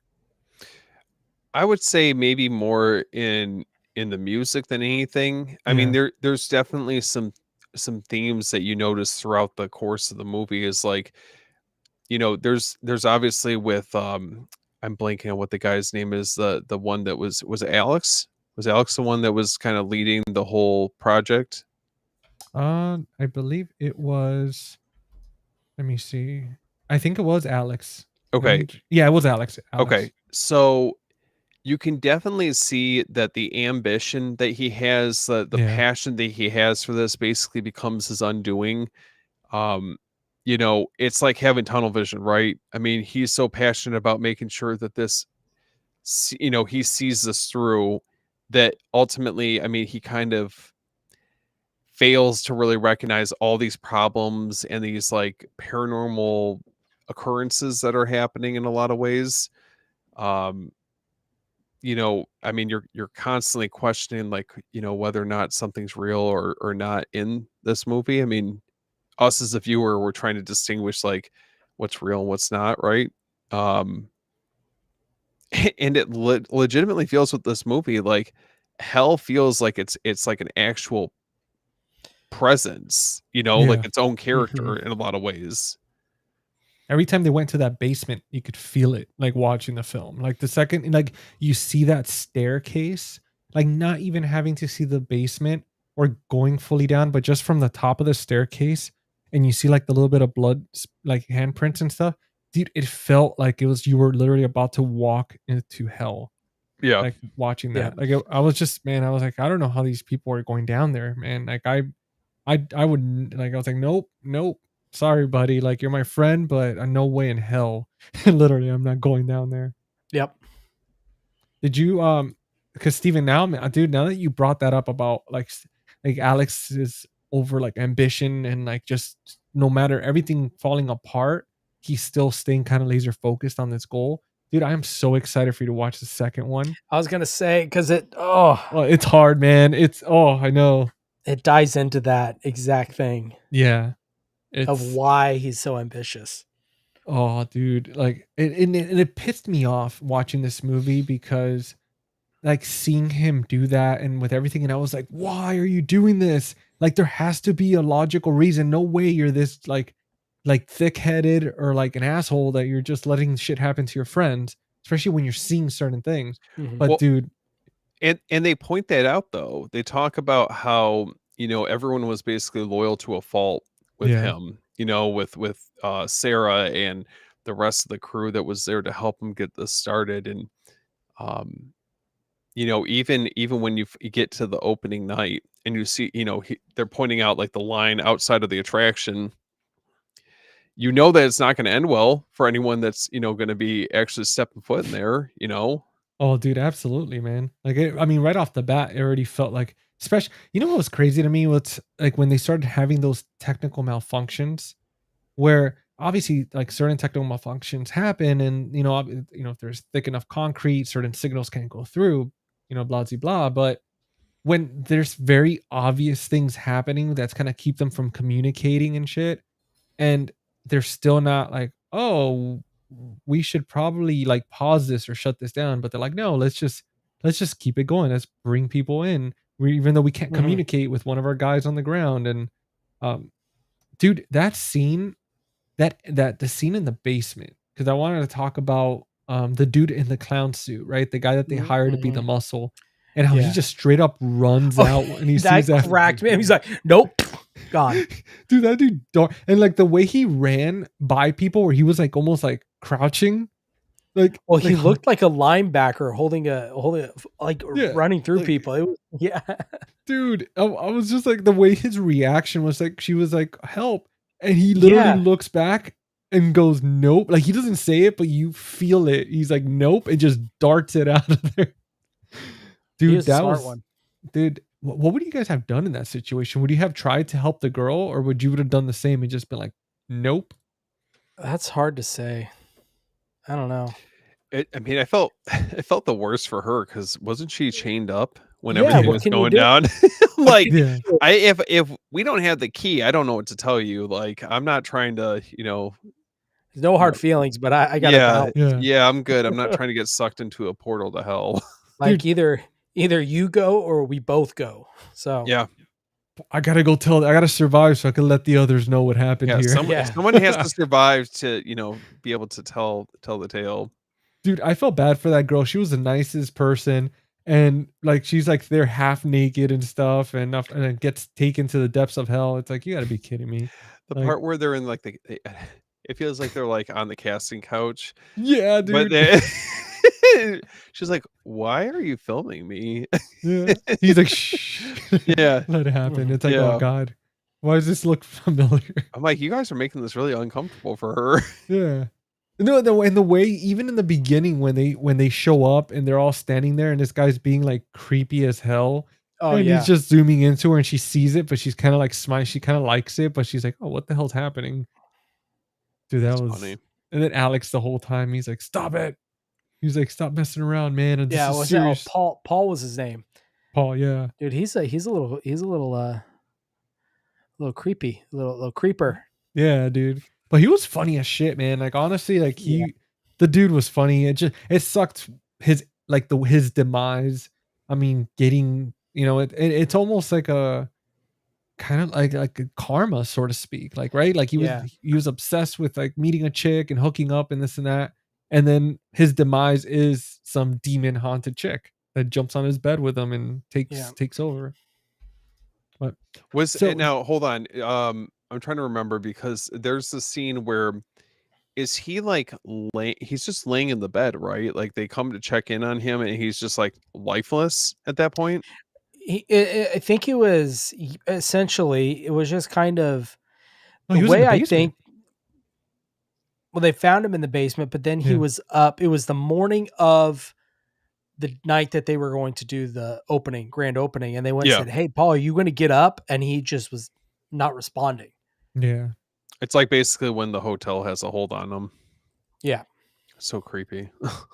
Dude, I didn't understand when they found him in that basement and he's just unresponsive and they have to like get him upstairs and stuff. It's like, did anybody at one point be like, okay, he's not joking? Like, it's been 4 hours and he just hasn't blinked and he's just like sitting there. Well, I think the whole time they just really just believed that the whole time he was just playing a prank on them. Like, Yeah. they just didn't believe him. Dude, So he that was must. Oh, go ahead. Go ahead. Sorry. No. I was just gonna basically say the same thing. Like was their thing the whole time. Dude, he must have freaking played some crazy pranks back in the day for them to be like, I yeah, know. it's just Right. old So Paul. they were just questioning everything. He's like, oh, good old Paul. He'll snap out of it in like 9 or 12 hours. Like, he's fine. He's done this before. He's had his moments. Well, what was the scariest room for you guys in that house?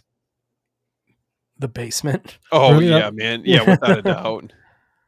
Dude, I felt like Paul's room really freaked me out, between like having that demon chick just sitting there, like I forget her name, Sarah, coming in like that, just standing there all Mhm. crazy. Like, dude, I don't know. I felt like his room was creepy because there was there was only that entry and that's it.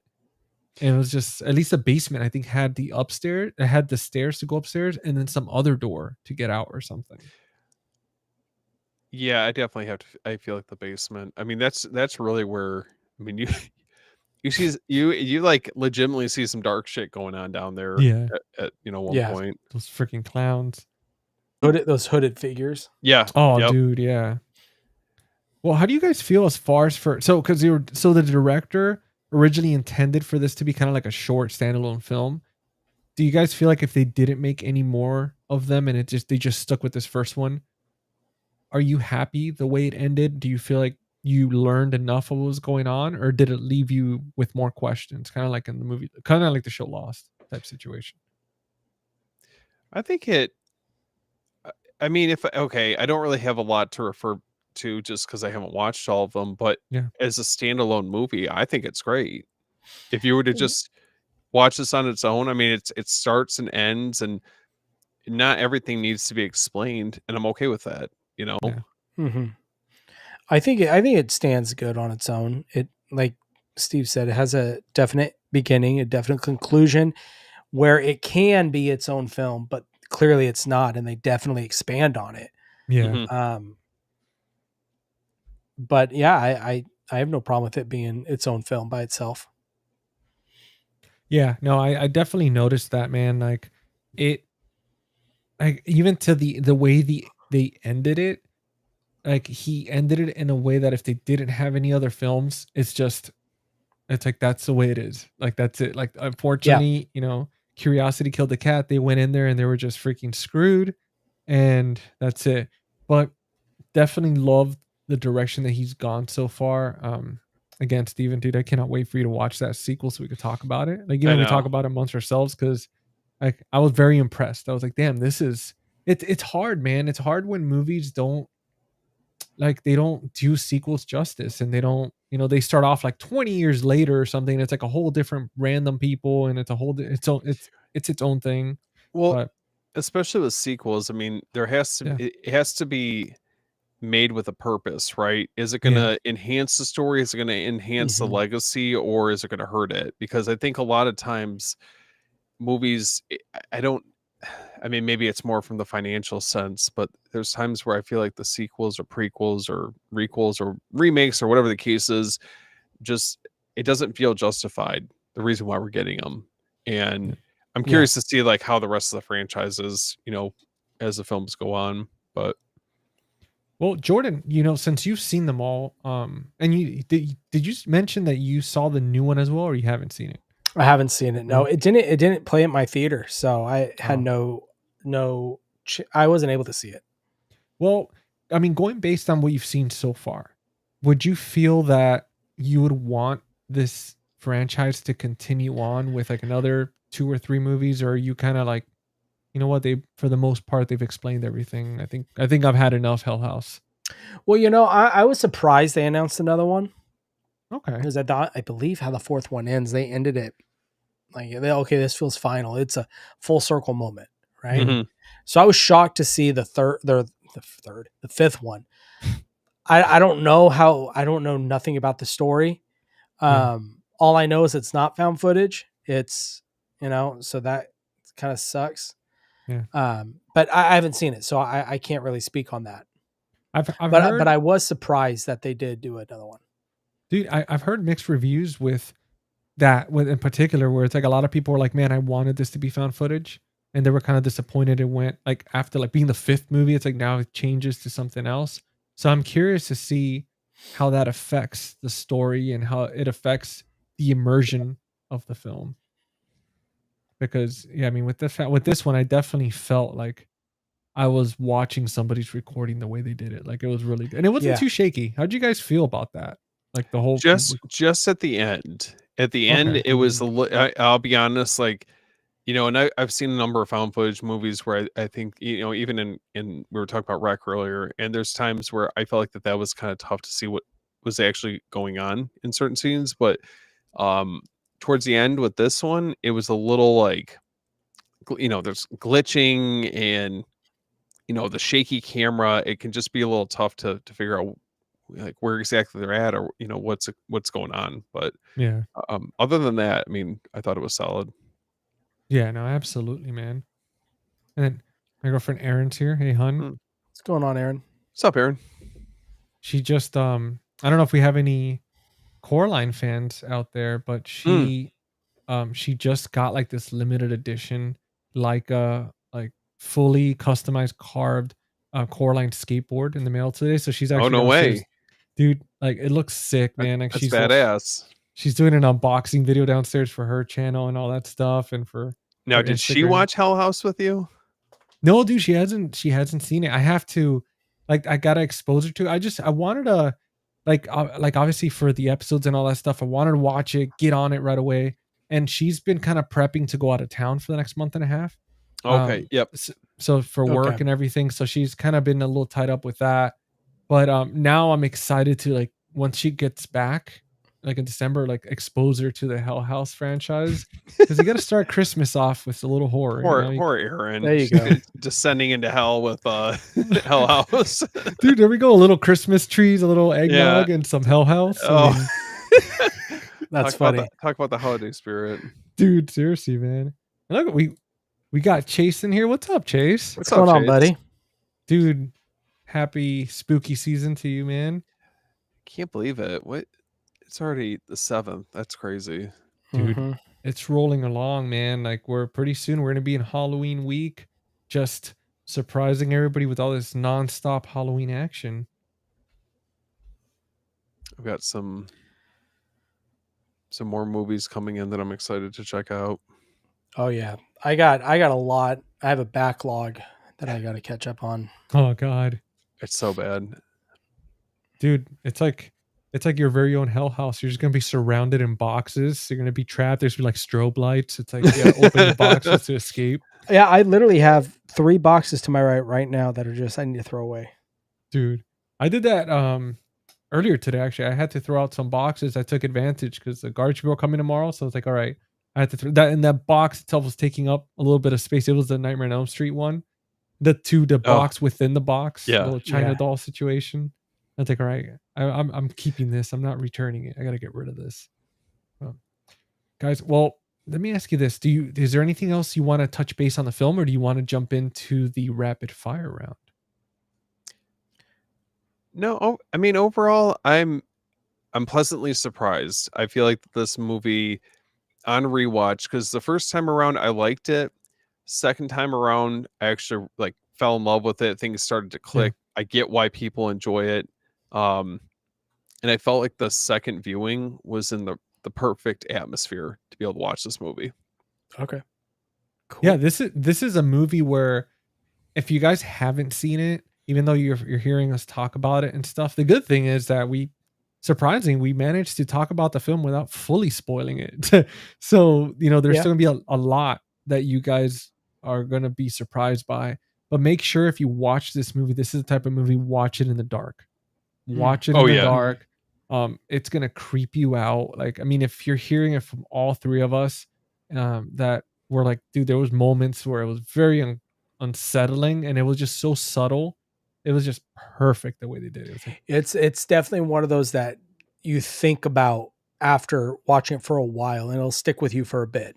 Yeah. especially at night. Yeah. Especially that clown too. It's like I never I never had issues with clowns, but after this movie, I'm like, man, now I'm thinking twice next time I see a clown standing there. It's like it's gonna be the freaking Abaddon Hotel coming after me. I'm like, oh god, not again. But let's jump into the rapid fire round. I gotta get a little sound of like bullets or something, like gun Horn, shooting. guns. I was A turret, Good Lord, rapid fire. JC. and So for the first question, what was the scariest moment for you inside the Hell House Hotel or the attraction? Then we talked a little bit about it, but what was like the definitive, like, oh, I'm screwed? I mean, just being in the basement. Just being in there. The basement just feels like you've sealed your fate. Mm-hmm. You And know, I mean, and I think I felt like it was worse when it wasn't when everyone was in there, right? It was creepier when it was just one person that's recording down there.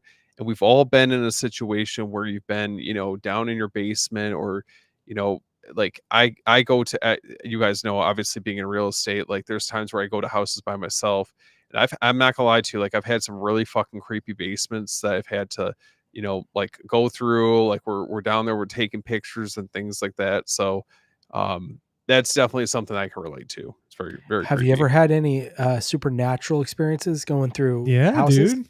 I have had, so I sold a neighbor within our subdivision sold his house, and I will never forget. My wife and I were down there. We were cleaning everything up, and it has a Michigan basement. So for those of you guys aren't familiar with it, it's not like how all this space, because I'm in a basement right now, it's not how this space is where it's like livable. It's the ceilings are significantly lower. It's essentially for storage, right?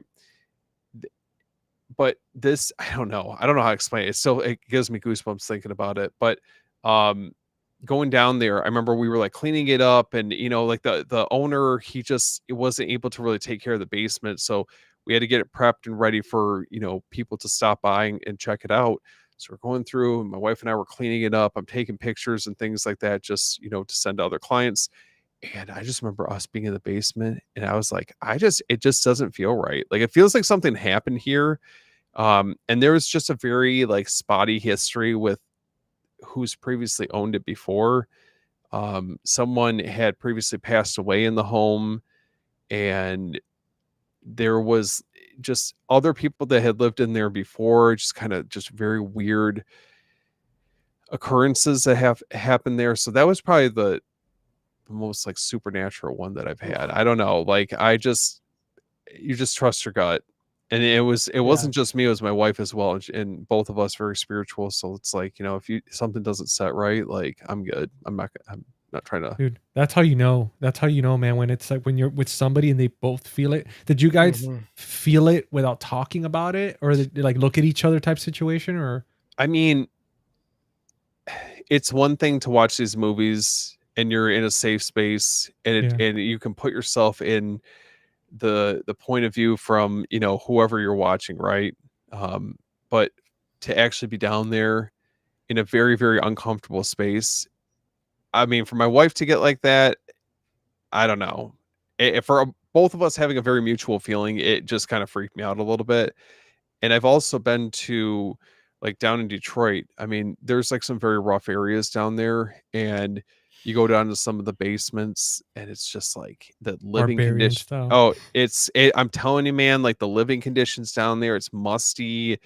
The basements are not finished. They're just run down. I know that I know this isn't like supernatural or anything, but I will never forget one of my experiences going down there. And I know this is a little bit off topic, but I went down there and I remember seeing this like glowing light that was coming down there from the house. And I was like, that's kind of weird. And somebody was living there, right? I go down there and I'm looking over there. I'm like, this whole area that's like sectioned off. And there's like heat lamps. It's this big enclosure. Guess what was down there? a cage. It was housing something. I'll give you a Was hint. it someone living down there? Not something was living down there, not someone. Oh, dog? jeez. Bigger than a dog. A bear? No, not that big. Was it like what was bigger than a dog? Someone A had wolf? no. Someone had a pet alligator down there. What the Nope. hell? Nope. Yep. And I'm Yeah, thinking to myself, like, what? I mean, I just didn't.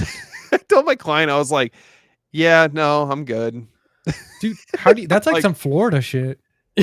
I mean, I guess we're trying to recreate that up in Detroit. Dude, So- that's the last place I What would in the expect some shit world? like that. But it's not even Alligator. it's not even just that. It's just like you go to some of these houses and it's like there's certain spaces upstairs that I'm not comfortable with. Like, you go Yeah. on the second floor, you just don't know, right? Rundown homes, investment properties. I don't know. Dude, for me it's attics. Like attic, like if I was to pick which one's creepier, a basement or an attic, especially watching this movie, freaking like to me, attics are just creepy as shit, dude. Like there's Oh, yeah. something about like I don't know if it was from like the subliminal trauma from watching Are You Afraid of the Dark, like the intro to the show where it shows a clown in the attic and stuff. But dude, it's definitely up there. And it's funny, Erin was saying, she's like, Steven, you should make a Ghost Encounters episode, Real Estate Edition. He mean, dude, needs a Travel listen, Channel show. I know you guys. Listen. I need a whole crew following me because I'm not doing that by myself. Dude, that'd be awesome. And then Chase was saying he said he hasn't been able to make it through the House LLC. Tried it 3 times. I But could see that. he says It starts a little slow, right? I mean, I think we can all Yeah. admit that it's a lot of build up Mhm. to once I actually get there. and we got Phil's creepy videos. What's up, Phil? What's up, Phil? Thanks for hanging out with us. And Travis, what's up, man? Hey, What's up, what's dude? happening? Love Tell House. You're in the right place tonight. Now, Jordan, what about you, man? What scene out of all the scariest moments in this film, which one was the scariest for you? Like absolutely, like you're like, yeah, I'm good. Man, I mean, really anything with the main clown in the movie. I think the end when you start to see the hooded figures down in the basement, when after the group sees it and they all start running back up, and there's like 4 or Yeah. 5 starting to circle the area. Looks like they're starting to start a ritual down there. Yes. Yep. Dude, that was scary. So I'd have to say probably that. Dude, Can- the girl sitting on the floor. That And was the rough too. Dude, that when he turns on his freaking camera and the doors open, and then all of a sudden, like there's a girl sitting on the floor, just sitting there, like staring into nothingness. Dude, that was a moment for me where I was like, oh shit. Like this is it, man. Like Grabbing the blanket, pulling it up to your face. dude, I when he did that, when he like covered his face under the blanket, I thought to myself, I was like, man, like I don't know, dude. Like I would not want to like keep my eyes off of it, like at all. Like you know Right. what? Like if it's gonna come after me, I want to see it coming at me. Like I don't want to it just jump on me over the covers and I'm trapped or something. We'll talk about another angle to this. Obviously, there's a lot of supernatural stuff that happens in this movie, but Yeah. what about the cult aspect? Because I don't think, I mean, that's not something we really touched on as far as like maybe influences, but cult movies are just equally as creepy. I mean, it's Yeah, as the films go on, it really you get more into the cult, and you get to introduce more into this guy named Andrew Tully and Mhm. what his involvement is with this hotel, why he's at this hotel, and yeah, Dude, and the aspect anytime you involve a cult type storyline, I think it hits pretty well just because, dude, I mean, since the beginning of since time for the most part, civilization, like there's always been some cult or the other, and there's always conspiracy theories, there's all sorts of stuff going on out there. I mean, so to involve like something in this story where it's very tangible, there are people out there that are part of cults. Mhm. And it's like, damn, like it makes you think next time you see like an abandoned place, you're like, huh, I wonder what's really going on here.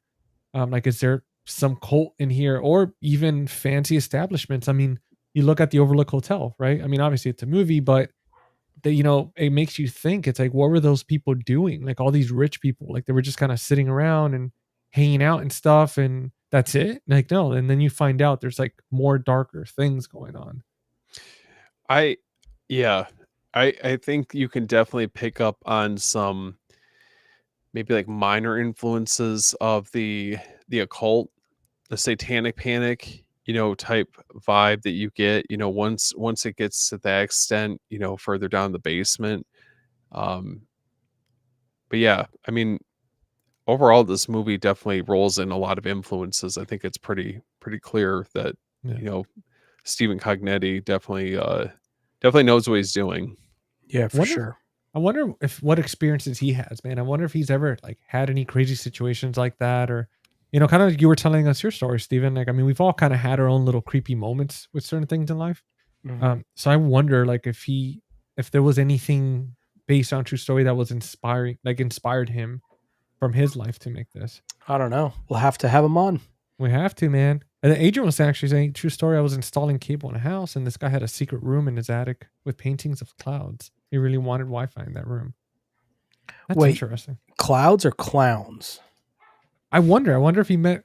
Yeah, Adrian, did you meet Adrian? The people need to know, dude. Because if they're paintings of clowns, that's gonna be. This could change everything about the story. Yeah. I need some clarification here, man. Yeah. Even though clouds, it's just paintings of clouds. It's like even that. It's like, huh.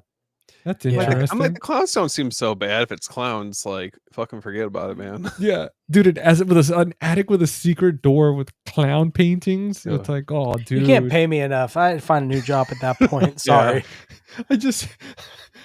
I'll say, sir, you don't need Wi-Fi up here. You'll be fine. Jordan, I just picture you like sticking your head in there, seeing the clown paintings, and you go, yeah, no. You put on your umbrella hat, and you're like, I'm changing professions. I'm out of here. Yeah, we're done. Yeah, and cut. Oh, dude, that's creepy as hell, man. Holy hell. Sorry, I just got an email. My Hereditary Steelbook just shipped. Oh, I thought Adrian responded and it was clowns. No, sorry. Like, dude, I looked immediately. I was like, oh shit. Freaking clowns. I swear I thought Jordan ordered the Poughkeepsie tapes by accident. He's like, it's so good he needs it twice. He has it on 2 TVs playing. Dude, so second question for you guys. Best found footage horror movie ever? The Blair Witch Project. Okay. Oh man. I would have to probably go with, because this is what I consider probably the first found footage film, but I'd have to go with Cannibal Holocaust followed by Ghostwatch. That's a good choice. Cannibal Holocaust is a close second. Yeah, that one's up there. Dang, even Ghostwatch. There's so many. It's hard to pick just one, man. It really is. But I'm going to go with my gut. My knee-jerk reaction was the Blair Witch. I mean, dude, I know a lot of us will say that because we grew up with it, and it is a staple. It's kind of what kicked really everything off. I have to go with the Blair Witch as well, just because of, between the marketing, between what it did. I thought for quite some time that it was real. Like as a kid, dude, I thought it was real. When I saw it, I was like, holy hell, like what the hell's happening? This shit's crazy. So it's definitely, it's kind of the start of it all. Well, to Steven's credit, I wouldn't be surprised if that's where the Blair Witch got that idea of marketing, because they did the same thing for Cannibal Holocaust. That's true. Yeah. He hid away those actors. Mm-hmm. Well, I remember reading something about where he almost like he was on trial. Yeah. On trial because he thought that they died and they were dead. And Alexander says Wreck, hands down. I've yet to see Wreck. I almost got the set. I'm telling you, that scene when they go up to that woman's apartment and it's so you can look down the hallway and she's standing there. Dude, that scene right there still gets me. That was a recent watch for me. That was when Ken from Mid-Level Media and I were talking about found footage films, and we were going through like what we would consider essentials, but that was definitely one that got brought up in the conversation. That was very, very good. I like that. Dude, and then you mentioned that narrow hallway with the person at the end. Dude, that's one thing that creeped me out with this movie. Like the creep, like those narrow hallways. So if you're telling me that like Rec has stuff like that, man, because I've seen some clips and I was like, damn, this shit's creepy. Like, It gets pretty rough. dude, well, I'm gonna have to check that out. Would you guys say that the entire franchise for Rec is worth it? Like getting the box set? I've only seen the first one, Oh, okay. but I have the box set, but I've only seen the first one. Well, guys, if you guys are watching and you've seen all the Rec movies, let me know in the comments if it is worth getting, because that would be awesome. I mean, I think we talked about it before, Jordan. No, who was it? It was I think we talked about it before, but I think Chris said to go for it, if I'm not mistaken. So have to check them out. Now The Abaddon Oh. Hotel It's got right Jordan. here, this one. he just This gets one up right and here? stands in the corner. Yeah. Yeah, man, this is a pretty cool set. Who released that one? Scream Oh. Factory. Yeah. I thought you were gonna do that thing where you just stand against the wall, because I know that was inspiration from the Blair Witch in this movie, where she's just facing the wall. Yeah, in the Jordan's just basement. over in the corner. Yeah. Or, well, also, they did something similar, a different take on it, in the first Paranormal Activity when she stands over the bed. Oh man, dude, that's nice, man. That's a nice little. Last time I saw it, I could have swore it was like $30 or something on Amazon. Yeah, I got it pretty cheap on Amazon, but when I got it, I mean, this box is beat up. I mean, Oh, corner dings. Whoever cut into this, like sliced it open on the side. I mean, it's pretty beat up. It's Full full Amazon. That's like the real Amazon experience. You never know what you're getting. Yeah. Yeah. Well, guys, I got a third question for you, and it is: Would you stay overnight at the Abaddon Hotel for $10,000? No. No, man, I'm good. Unanimous. I'll just Yep. sell a couple more houses. I'm good. Unanimous. What about you guys watching? Let us know in the comments if you would do it for 10 grand. I mean, Wait. how much would it cost to pay Wait. you to stay there? Hold on, Yeah. real quickly, because GC, you brought this up earlier. So you Yeah. guys, well, I don't know if you would appreciate it, but it is something that's kind of supernatural that happened recently to me. Recently. So, yeah, this is like really recent. So I've told you guys, my wife and I were building. So we have a property, a lot that's like out in the country, and they brought in dirt, right? You know, you obviously need that to be able to like, build up the house. And my builder went out there not that long ago, and guess what she found in the yard? A kid's shoe. It was an Indian burial ground. Oh God, Pet Cemetery. You're not far off. Found a headstone that got just dropped off in the yard. Like, no bullshit. It was Wow. fucking weird. Well, you guys want to talk about weird? Adrian just responded to the paintings. What was it? Happy faces and kids running. Nope. Oh, he's like, I almost called the Kids cops. running. I almost called the cops. Dude, that's some creepy shit. I hit Yeah, it is. Oh man, especially Florida too. When that happens, like in Florida, I mean, listen, coming from a Floridian, like there's some unhinged people. There's some crazy people. Poltergeist. Oh, that's for Steven. Yeah. Oh man, Come on, guys. none of them survive a few hours, let alone for one night. 10 grand would be. Oh, absolutely. Yeah, right. Just stitches and freaking mental health. Well, now we've got, let's see here, the creepy. So for the next question, what was the exact creepiest part for you? This one's gonna be a little harder. You either got the clown, the basement, or the attic. You can only pick one as the creepiest. Like just like the appearance of the clown. I guess the clown kind of like being in different parts of the house, like the clown itself, the entity. Like, was that more creepy, or was it just the basement itself, or like kind of like the attic? For me, it's the clown, definitely. Yeah. I think the basement, like I mentioned earlier, that's definitely a close second, because it's just the idea of being trapped down there. Yeah. You have nowhere that you can go. Obviously, like you're 2 steps away from a portal to hell. So, you know, Can't even. I'd like to be able to keep an eye on the exit. Oh, dude, if you hate that basement now, it's only gonna get worse. Dude, oh, Dude, it's only gonna get worse. Well, now for the next question, better found footage location: the Abaddon Hotel or the Blair Witch Project Woods? ooh, that's really tough. Oh, that's a hard one. Yeah, I, man. I'm going with the woods. The woods, because you know how easy it is to get lost. Like if you're like deep out in the woods, how easy it would be to not only get lost, but can you imagine being out there at night and having no sense of direction? You're hearing sounds, tree branches, rustling. I mean, I don't know. I'm Dude, good. Yeah. Let me Yeah, tell the you, woods. Can I opt out from both? well, let me tell you guys something real quick because I want to find out your answer, Jordan. Um, dude, so I don't know how much you guys look into, or anybody watching this episode, look into kind of mysterious disappearances, especially like hiking stuff, like hiking Oof. videos. I know there's a channel called, I think, Kyle doesn't hike or doesn't like hiking, something like that. Mhm. But if you look up Kyle and hiking, you'll find it on YouTube. But he does an amazing job like telling these stories of these missing people and all that.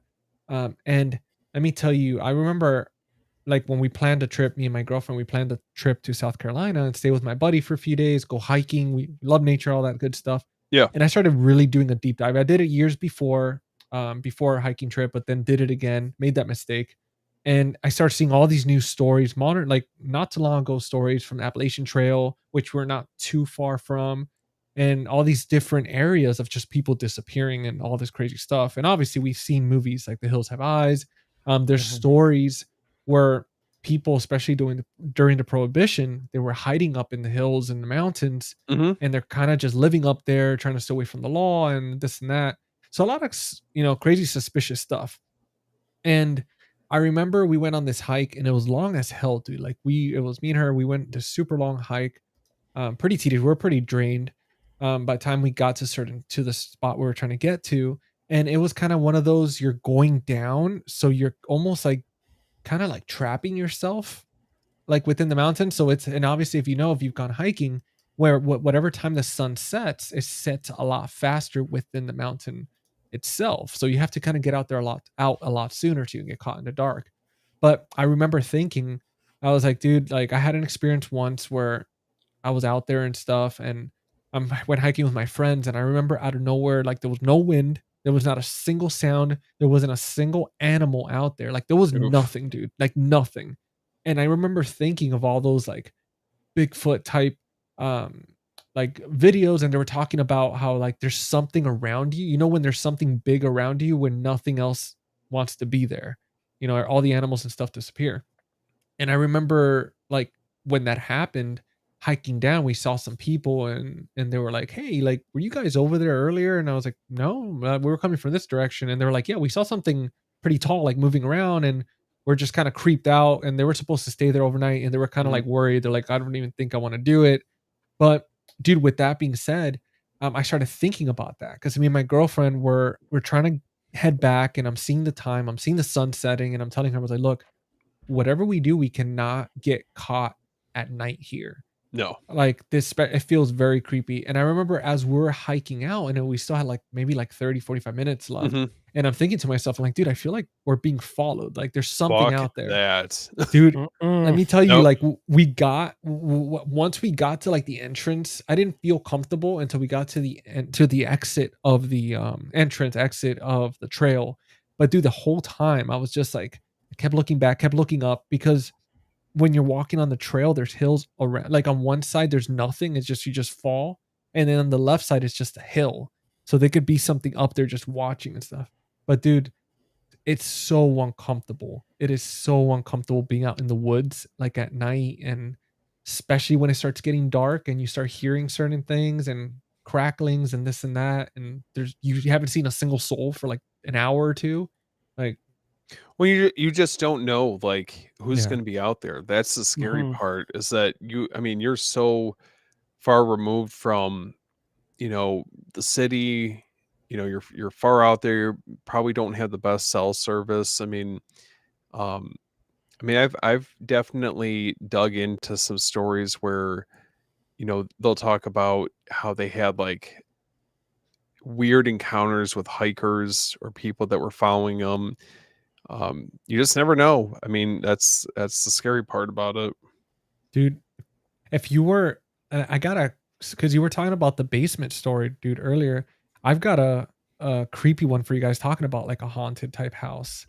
Um, there were back in the day, I'm talking about back in the day. And Mhm. my buddy Adrian, if he's still on here, he'll probably remember this. We used to go and like we started exploring like supposedly like abandoned places, kind of like ghost hunting type stuff. In our early 20s. And I remember we went to this mansion. It's in Florida. You can look it up. It's called Curtis Mansion. And they remodeled it and everything. So it's not what it was before. But before it was like abandoned, completely Mhm. abandoned.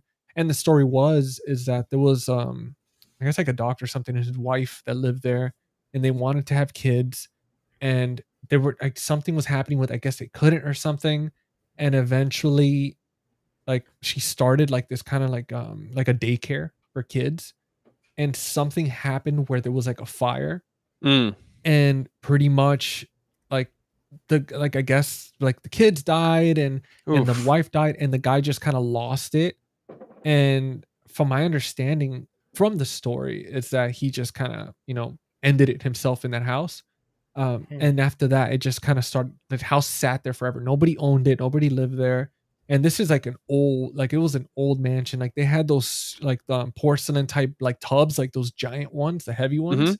Mhm. And dude, I remember we went in there exploring, Oof. dude. It felt creepy. It had the old paintings, Nope. the tub. And I remember looking in one of those tubs and still seeing like her hair, like in the little drain, just like in there caught.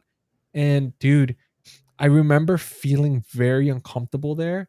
And I walked over to the fireplace and I had my hand on one of the pipes. I get like it was like some exposed pipe or something. And I put my hand on it. I'm like leaning there against the fireplace, like looking around and stuff. And the pipe was like normal. I mean, again, it's been a very long time since anything. That house was like falling apart. There's nothing functioning there. And dude, I had my hand on it, felt normal, felt, obviously it's like freaking 90 degrees in Florida. And something told me to touch it again. Dude, I touched it and that shit was ice cold, like freezing ice cold. And I remember telling my buddy, I was like, dude, we got to get the hell out of here. Like, this Mhm. is very uncomfortable. Like, there's something here. And luckily for us, it wasn't enclosed because half the roof was missing and had like part of a wall was missing. So you could just kind of run out. But dude, this movie, like thinking about that, like it really reminded me of like back in the day going into these abandoned places and shit. And now looking back, it's like, damn, we're really lucky we didn't get caught up in some either cult situation or some crazy shit like this, like in this Abaddon Mhm. Hotel. But Oof. Man. with all those ramblings aside, Jordan, I know I had asked. So for you, you said between the clowns, the basements, or the attic. No, wait, we answered that already. Yeah, it was the Hold, woods or the Abaddon Hotel. that's right. That's right. Mine were the woods.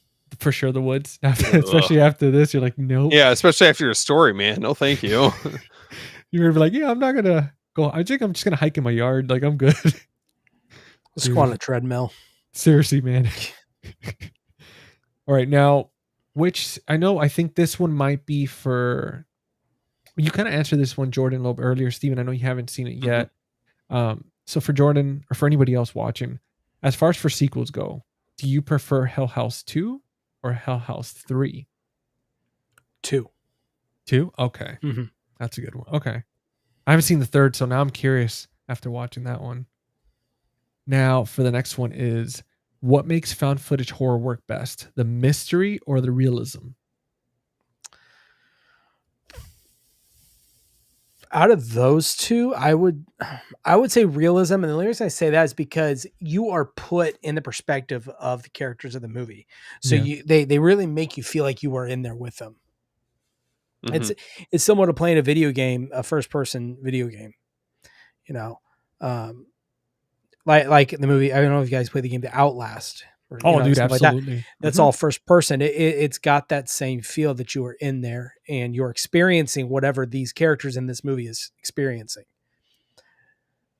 What about you, Steven? How'd you feel about the first one? Like, did you enjoy more of the mystery or the realism of like the situation and how they kind of kept it pretty grounded and all that stuff? Um, I like that they didn't really go like from the jump. They didn't really dive into more of the occult, the supernatural stuff right away. Like this movie was great because it built up a lot of dread and Yeah. this looming just like tension as the film went on. And I think for the fact that it did it effectively, I felt like the movie was better off for it.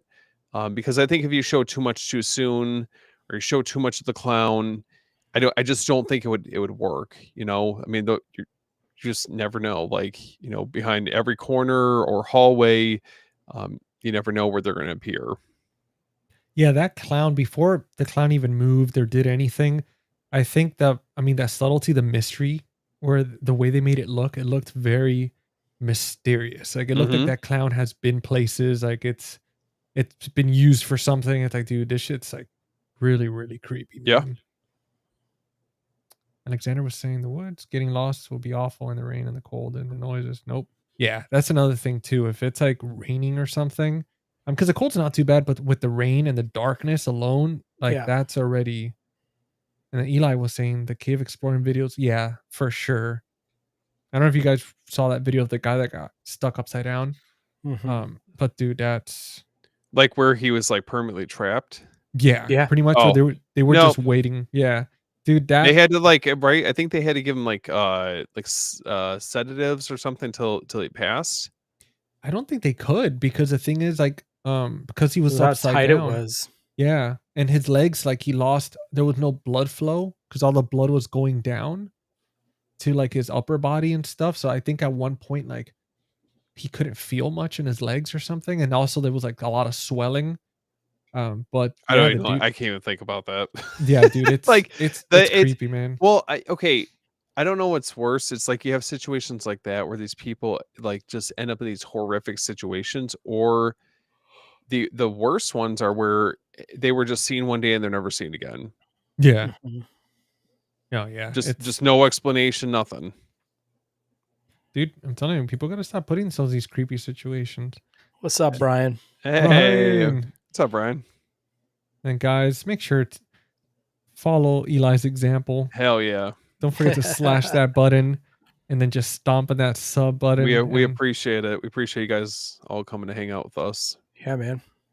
guys, and especially for Halloween. I mean, dude, it's such a fun month. I mean, I feel like out of the entire year, like we're all gonna get to kind of really just go balls to the wall with like horror and like haunted stuff. And it's fun that we get to these episodes and just talk about real experiences and get people Oh like yeah. excited. Because dude, it's fun, man. It's fun to kind of get personal with that stuff and hear all these stories and then get creeped out afterwards. And we're like, all right, I'm gonna go watch this movie and be creeped out now. And Hell yeah.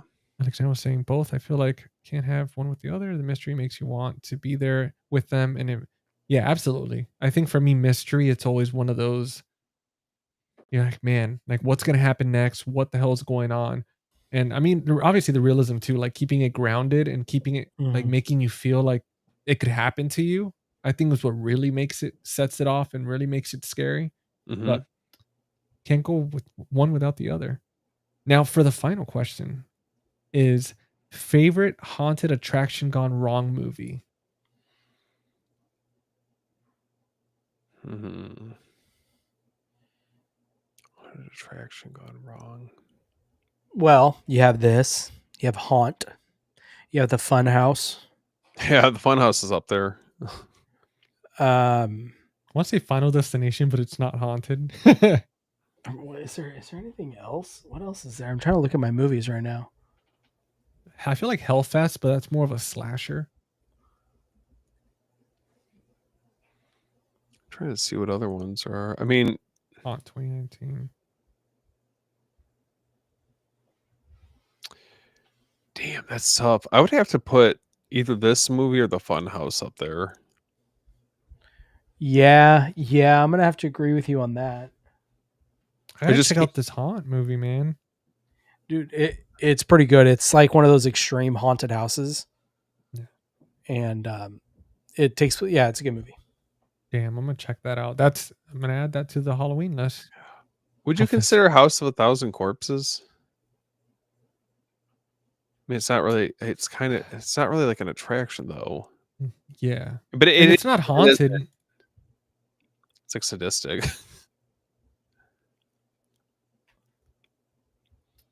Now, let's see here. Oh, we got Pizzo. What's up, man? How you doing? Oh, what's going on, Piz? What's up, Piz? Happy Halloween season, man. Thank you for joining us tonight. Happy early Halloween, my guy. Yes. Yeah. We got to cherish these days. They're going by too fast, man. We're already... Guys. Dude, it's insane. I don't know if it's like this for you, but today was like the first like cold, rainy day that we've had. It literally went from being kind of like a little bit warmer, humid, whatever yesterday, and then it's like slowly like the nights are getting darker a little bit sooner. Yeah, a little colder. Oh man, it got the blanket. I had a fire the other day. It was 90 degrees. Oh, okay. Well, never mind. Sorry. Dude, the other day it was nice and cold. Like it was in the low 60s. And I was watching your live stream, Steven. I remember I sent you the picture. Oh, yeah. I was like, dude, what a vibe. Dude, I was just sitting out there. Like at one point I was by myself and I'm hearing like shit moving in the bushes and stuff. And I'm thinking, it must be one of those stray cats, I hope. But I was like watching your live stream on my phone and just hanging out for a bit. Oh, it was awesome, fun. man. Oh yeah, Pizzo says it felt very fall-like today. That's awesome. I'm jealous. Man. I'm jealous, you guys. Piz knows because he's just a few states south of me. So this is like the time of year where we really start getting like the colder weather rolling in, leaves changing. South, where is he? Where is he located? I believe he's down. Is it Tennessee? Oh, okay. Oh, that's not too far from me actually. I think it's like an hour. Can you clarify? I know he's down in that area. Yeah, we had it. It sucks. We've got like last week was like in the 70s, low 80s, and then yesterday was like 85. Today hit 90. Oh God, yeah. Tomorrow, I'm not sure what tomorrow's, but next week we're hitting low 70s, and I can't wait. Oh, my bad. I don't know why I was thinking Tennessee. Kentucky. Okay. Wait, isn't someone else we know? Aren't they from Tennessee? Well, it's not. No, Chasen's in Georgia, I think. Chase and Steven in Georgia. The Dead Pit's, I think, in Kentucky. Well, isn't Dead Pit in Kentucky? Where's Q at? Q's in Alabama. Georgia. Alabama. Oh, Alabama. Okay. Oh, no way. I know. Roll Tide. That's why. Easy, man. Easy. Well, I know next weekend, Piz, I don't know if you're going to Scarefest, but I think I'm going to that next weekend. And Q's going to be there. I'm going to go see Q. There we go, man. Crazy. You guys got to FaceTime us. Be like, maybe next year. Maybe next year we'll all plan a trip to go. Hell yeah. Fest. Dude, I was telling Steven, I was like, dude, next year we either got to do like the Airbnb thing, like get some cool theme place, or just meet up at one of these conventions and all hang out and stuff. That'd be cool. So now, guys, we've made it past the dreaded rapid fire round. And then lastly, it's just rating the movie. Letterboxd has it a 3.2 out of 5. What are you guys rating this Hell House, the first movie? 4.5 for me. Fuck yeah. Okay. Dude, I love this movie. I'm going to give it a 4.25. Nice. 4.25. You just okay. I like, obviously I really adore the movie. I just know that, I gotta save a little bit of room, for the, the S tier ones that I've got. I gave it a 4. And the only reason why was just because I don't like, it's rare for me to do half sometimes. Like I usually, if I do halves, it's like a 3.5 for me when it's like very hard to choose. But for this one, I gave it a 4, man. I thought everything was great. I thought it was awesome. And then for me, it was like, man, 4.5 to 5 was, I was like, oh man, that's like Oscar worthy type situation. But for me, it's like, what is the Oscar worthy found footage movie for you? Well, that's the thing. That's hard, I mean, on a scale of 1 to Peach Fuzz, lay it out. I mean, that Blair Witch, that scene where the snot coming out of her nose. I mean, Yeah. Man, if that doesn't make you afraid to go in Come the on, woods. GC. We're throwing you a softball question. Yeah, man. Oh, found footage. Oscar. I don't know, dude. I don't know. You What only would you guys talk pick? about it all the time. Oh, well, see, that's the thing. That's the thing with this movie. As above, so below. Oh That's no. There it is. Dude, I can't That's it. escape this movie. Listen, that's its own. I mean, obviously, like for that one, that's high up there. That one's like a 4.5 for me. That one's. It can't be a 5 because if it was a 5, then it'd be perfect. And I don't know. It's hard to find those movies where they're just straight up 5s. Like I can't even think from the top of my head of a movie I would say it's an absolute like 5, like best movie on earth or anything. But I agree with Piz though. Blair Witch Project is definitely the king of found footage, in my opinion. That's so hard because I feel like I go back and forth with that and like Ghost Watch. I don't know, man. I love Ghost Watch so much. Hey, well, what about the last broadcast though? Where would you put that up there with? Yeah, with the Blair Witch. Would I? Yeah, where would you put it compared to the Blair Witch? I mean, I think you got to look at like the scope. Blair Witch Project. I mean, look at like the level of impact that they had, the marketing. I mean, the last broadcast, I like it, but I don't think it had a resounding impact the way that Blair Witch did. You know, do you think if Blair Witch did not happen, would the last broadcast be more well known? More people would know the film. It would be regarded as more of a found footage staple. like would the last broadcast? Yeah, if the Blair Witch was not either it flopped and it didn't do well, or it never happened. That's tough. I mean, how often do you hear the last broadcast brought up? Well, that's what I'm saying. You know? So part of me wonders, is that just because it's living in the shadow of the Blair Witch?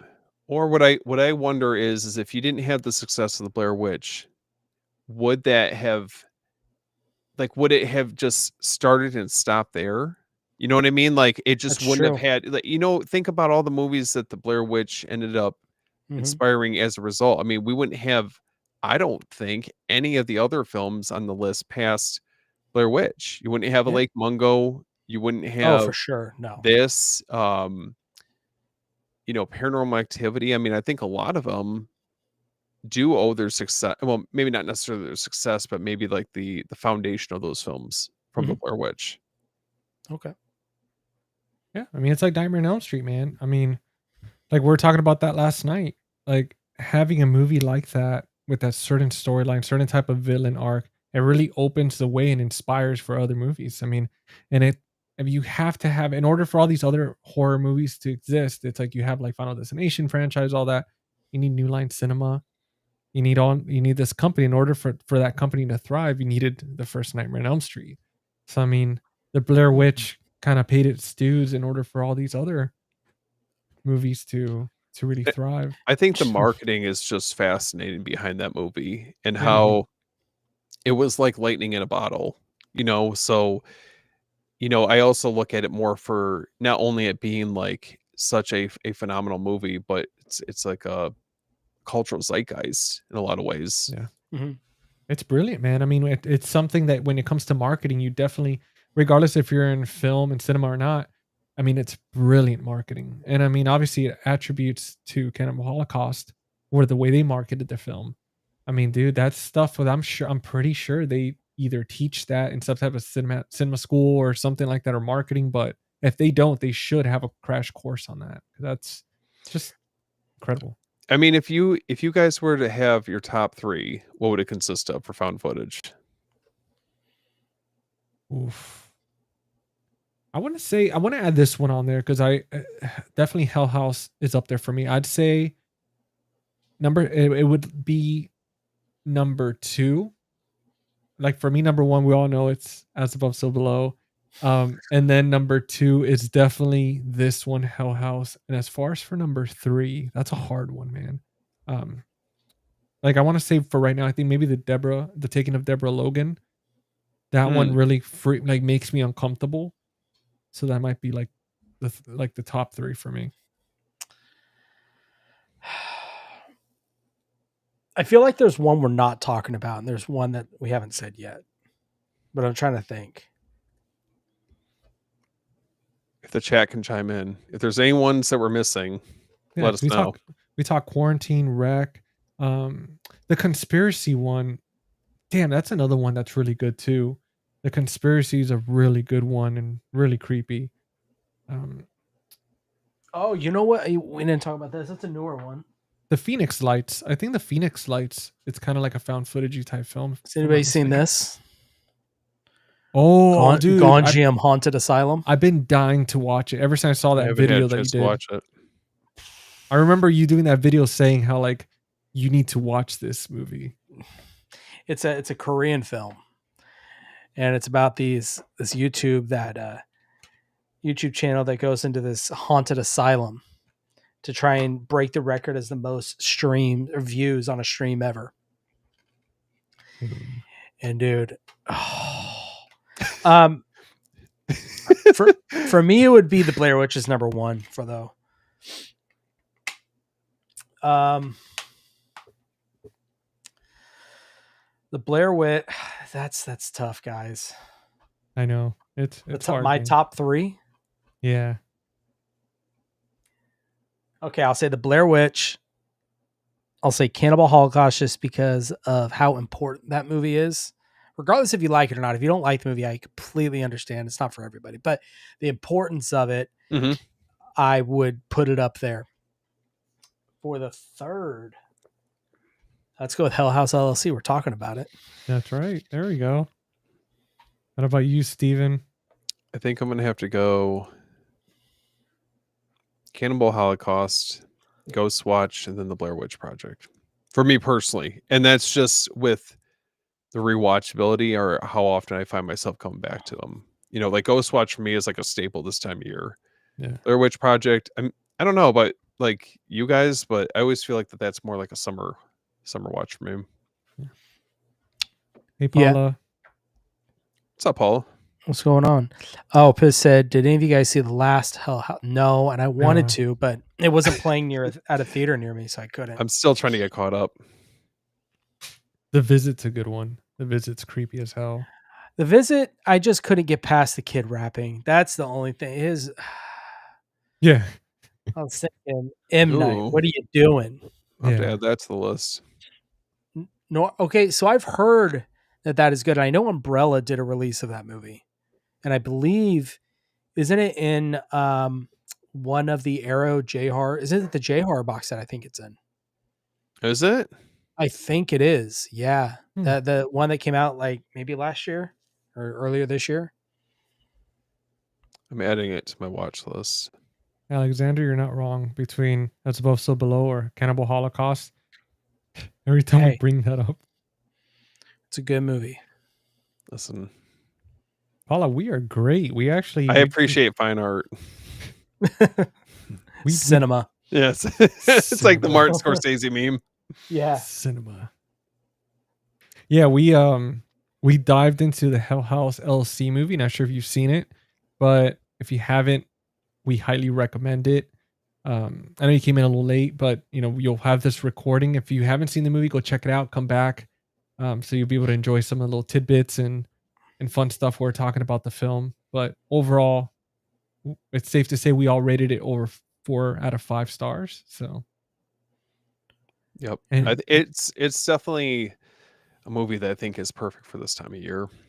Yeah, absolutely. I want to bring up, how you keep talking about Ghost Watch. Another one that's kind of in that vein.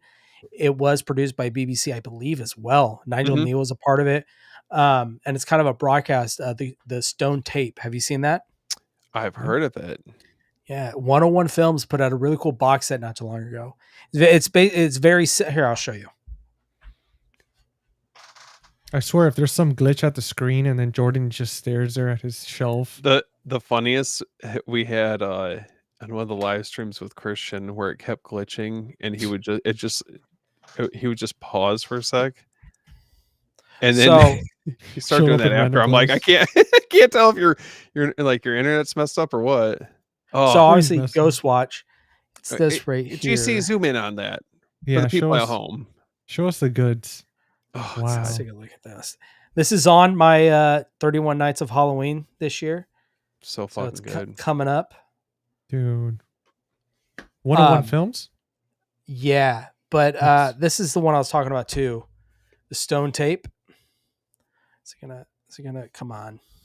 It's Hold focusing on your Halloween I pumpkin. know. There we It go. looks so sick. There we go. The Oh, stone hell tape. yeah. Okay. Have you seen it? So yeah, Okay. it's basically the concept of that certain things that happen in our reality in the real world, it leaves a print on objects, so you can go back and you do certain recordings and you can pull whatever happened in, like, something tragic, let's say, happens.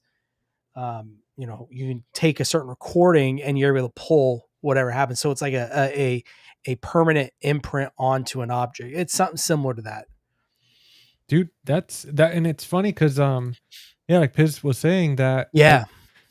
we talked about this during the Conjuring. I don't know if you guys remember. I had brought up how they did a test and how certain objects, like people talking and all that, collects Mhm. like that energy, and then they were able Mhm. to, I think it was like a can of soda or something in a room, and people had a conversation, and then they were able to extract, like, it sounded muffled, but they were able to extract the conversation from that because of vibrations or whatever the hell it is, man. Oh, But it's dude, wild. it's so interesting.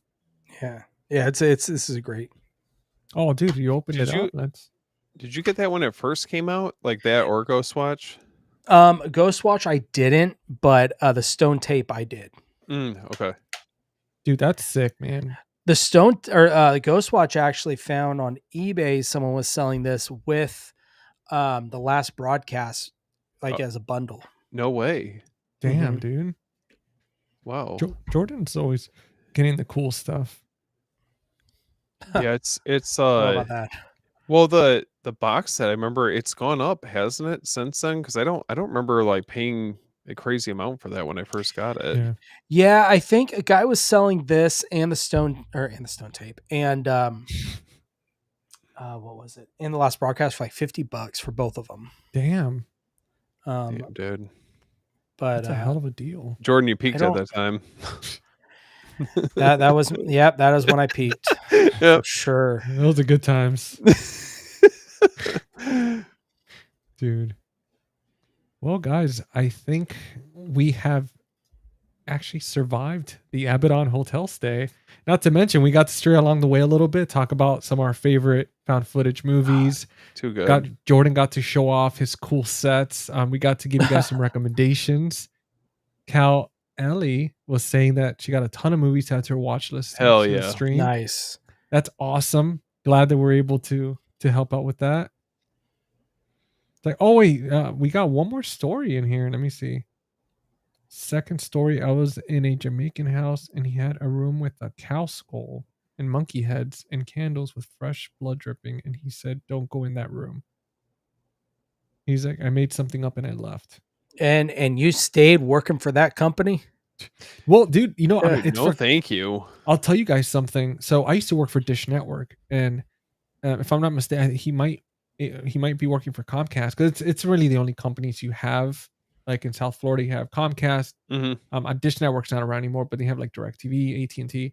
But dude, like when I worked for Dish Network, and I went into some houses, man, and it was uncomfortable. Like you'll be surprised, like the crazy shit that people just have either out in the Oh yeah. open, or they're like, hey, you're like, oh, I got to run this cable through here, and next thing you know, you're like, yeah, you know what, I gotta leave. But I never saw anything like that. Like that's No, that's there's hardcore. definitely I work for a solar company, and so a lot of times, like, if someone calls in, they want to bid for solar or something, or electrical, anything, I will go in to go get pictures and stuff to get an idea of, so we can get them a quote. And dude, there's some scary stuff out there. Oh yeah. I've been in my fair share of attics and a couple basements. It's not fun. Dude, there's a few Abaddon hotels out there that we don't know about. Just people conjuring Shit. weird shit. And thank you, Alexander. Appreciate that. Thank you, Alexander. You're always here. Thanks. Now, guys, that wraps up episode 18 of Cinema Rewind. We've checked into the Abaddon Hotel, Face the Clowns, Uncover the Dark Secrets Behind House LLC from 2015, one of the most effective modern found footage horror films. Big thank you, as always, not just to you guys watching, but my amazing, super awesome co-hosts Jordan from the Movie Den and Stephen from After Hours Video. Guys, thank you once again for joining me on this creepy ass ride for spooky season. Now, do you guys have anything you guys want to promote? Let people know where to find you, all that good stuff. Jordan, go for it. Yeah. Don't be shy. No, you can I find thought me I over froze. at the Movie Den on YouTube and Instagram and Twitter. Yeah, guys. We're trying to focus on some spooky stuff for Halloween. I've got my 31 Nights of Halloween watch list that we are in the middle of. Last night we watched Hallowgate, and tonight we are kicking it off with the Carnival of Souls. So that is tonight. And then there's a PDF download you can download over on my Instagram, in my bio and the links. You can download it, get your own calendar if you want to follow along. So we're doing that. And I've got a couple reviews coming out here pretty soon. I actually sneak peek you guys. I have a region free player that I'm going to be reviewing that got sent to me. Ooh. So I'll be doing cool. a review of that. And just all I can keep saying is keep your eyes out for the week of Halloween. So, Guys, also, we have a little code there on the top left, right next to my Jason mask. So if you want to, there it is right there. if you're watching this on your TV and you got your phone in your hand, make sure to scan. Wait, no, right here. Oh, no, yeah, right there. I'm always like, what the hell's happening? But right there, just make sure to follow Jordan on IG and all that good stuff. And Jordan always fails to mention, but guys, sorry. If you want to save 10%, go on to the movie room and support Jordan's channel, Movie Den 10. Sorry, Steven, we're blocking you here. Let me move this. We can't block that face. There you go. But guys, you have that good stuff there. Yeah. And now Steven. Oh wait, Jordan, you got something else? Oh, I was just saying, yeah, go check that out. And then also me, Steve, and Chris, Bearded Film Guy. I want to say it's on the 23rd. We have our next episode in our Fear by Year series. We're going to be covering 1981. We're actually doing a little more than 6 films this time, just because there's a couple we got to cover. We're going to have Evan from Rockland Graves Production. He's going to be joining us, and it's going to be a lot of fun. 1981 is another year. A lot of good movies. So, dude, hell yeah, man. Now, before we jump onto here, I wanted to quickly, because I did see 2 comments come in. Also, don't know if you saw it. I did not, but definitely going to check that out. That sounds awesome. What's it called? True Honda. Okay. You gotta let us know which episode your friend is on. I was going to say, yeah, what episode is your friend in? Yeah. And this says here, and then we got a new face here. Arturitas. This stream wasn't sponsored by Red Bull. Unfortunately, it wasn't sponsored by Red Bull. But it could be. You never know. I mean, it was Red Bull, here's your opportunity. There we go. Guys, right I've been trying to plug Liquid Death all along, but Red Bull's cool too. Red Bull, it'll give you wings, man.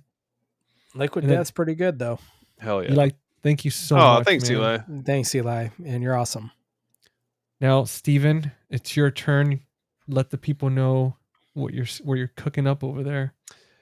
Well, guys, you can find me at After Hours Video. I'm on Instagram, YouTube, TikTok, X, you name it. And I've got, I'm trying to think, we recently recorded for Beyond the Blood. So it's a podcast I co-host with Chris, Bearded Film Guy. Both of us have been working hard on some exciting episodes. So we actually just did an interview with the director of Frogman, Anthony Cousins. So that will be coming soon. Tomorrow we actually have a planned episode with some of the Sleepaway Camp cast that will be coming down the pipeline. Hopefully in the next couple weeks, we'll have that ready to go. Outside of that, if you guys are looking to build your horror movie marathon in anticipation for Halloween, You can use my code after hours abbreviated 10 over at Valoria Video. Oh, thanks, man. Oh, wait. Wait a second. No, wait. You son of a just kidding. No, I'm just messing. Use both the codes. Yeah. No, but we're definitely big advocates for Valoria Video and everything that they do over there. Yeah. Friday, I am doing an After Dark live stream with Aaron from A and B Horror Movies, and we are going to be trying to. Oh my gosh, I'm trying to think of what horror anthologies. Oh my god, I had a brain fart. Like what we were covering, horror anthologies. Check it out. We'll be there Friday, 9 p.m. Eastern time, and my god, there was one other thing I wanted to plug. That's it. I'm tapped out for the day. Dude, if you remember by the time I'm done, just throw it in there. Oh my gosh. You know, Okay. honestly, it's a lot of, I mean, we're all working on so many things between we have this and then we all have like our own podcasts and then our own content and then being on other people's channels. That dude, it's sometimes it's really, you get shit like mixed up and everything. Oh my like gosh. I have to write all this stuff down. Otherwise it's just gonna, dude, that's what it was. Okay. For those of you guys that are big fans of Nightmare on Elm Street, I'm doing a giveaway for one of the collectible DVD sets. I am running it through midnight on Halloween, and I will announce the giveaway winner on November 1st. So if you guys want to jump in on that, follow me on Instagram. I've got the giveaway criteria for that. Feel free to jump on in, and I will be announcing that winner sooner than later. There we go. Damn. Right there. Click on that, right? Well, not click on it, but scan it with your camera phones, all that good stuff. Sorry guys, that was like a glitch in just the Abaddon Hotel. Dude, and then last but not least, guys, if you already recognize my face, you are on the, or you're not. If you're streaming this from one of these lovely gentlemen's channels, make sure to stop on by Face the Movies on YouTube. Go ahead and subscribe, all that good stuff. Working on some videos right now. Not quite ready yet, but pretty soon. Pump them out. Obviously, we have our Cinema Rewind series every Tuesday night, usually almost every Tuesday. Every once in a while, we have to do an exception if we have to be on another channel, but that's neither here nor there. But again, reliable Tuesday night Cinema Rewind at 9 p.m. Eastern time. And then I got my podcast, which is Friday Night Fright Night with my buddy Lee from Cinema Whiplash. Every Friday, we release a brand new recorded episode. You can find it on Spotify, Apple Podcast, and the video version on my channel, Face the Movies. So we're working on a Fright Night, recording it tomorrow and releasing it on Friday. So we got that going. And then last week, we did Jeepers Creepers. So if you're a fan of Jeepers Creepers, check out that video. In anticipation to Tron coming out, the new Tron Ares coming out on October 10. If you're a fan of Nine Inch Nails or the Tron franchise, I released a video talking about reviewing the new soundtrack. So it's over there on my channel. Check that out. Last but not least, speaking of found footage, I actually have a giveaway that I announced yesterday. If you guys are into reading, especially reading horror books or found footage, my buddy Tim from the Dread Broadcast, he actually gave me an extra book for me to give away to you guys just in time for spooky season, which is Like, Comment, Survive. And he even signed it. It's a signed copy by the author. Ton of fun. I'm halfway through the book and absolutely love it. Very fun and creepy.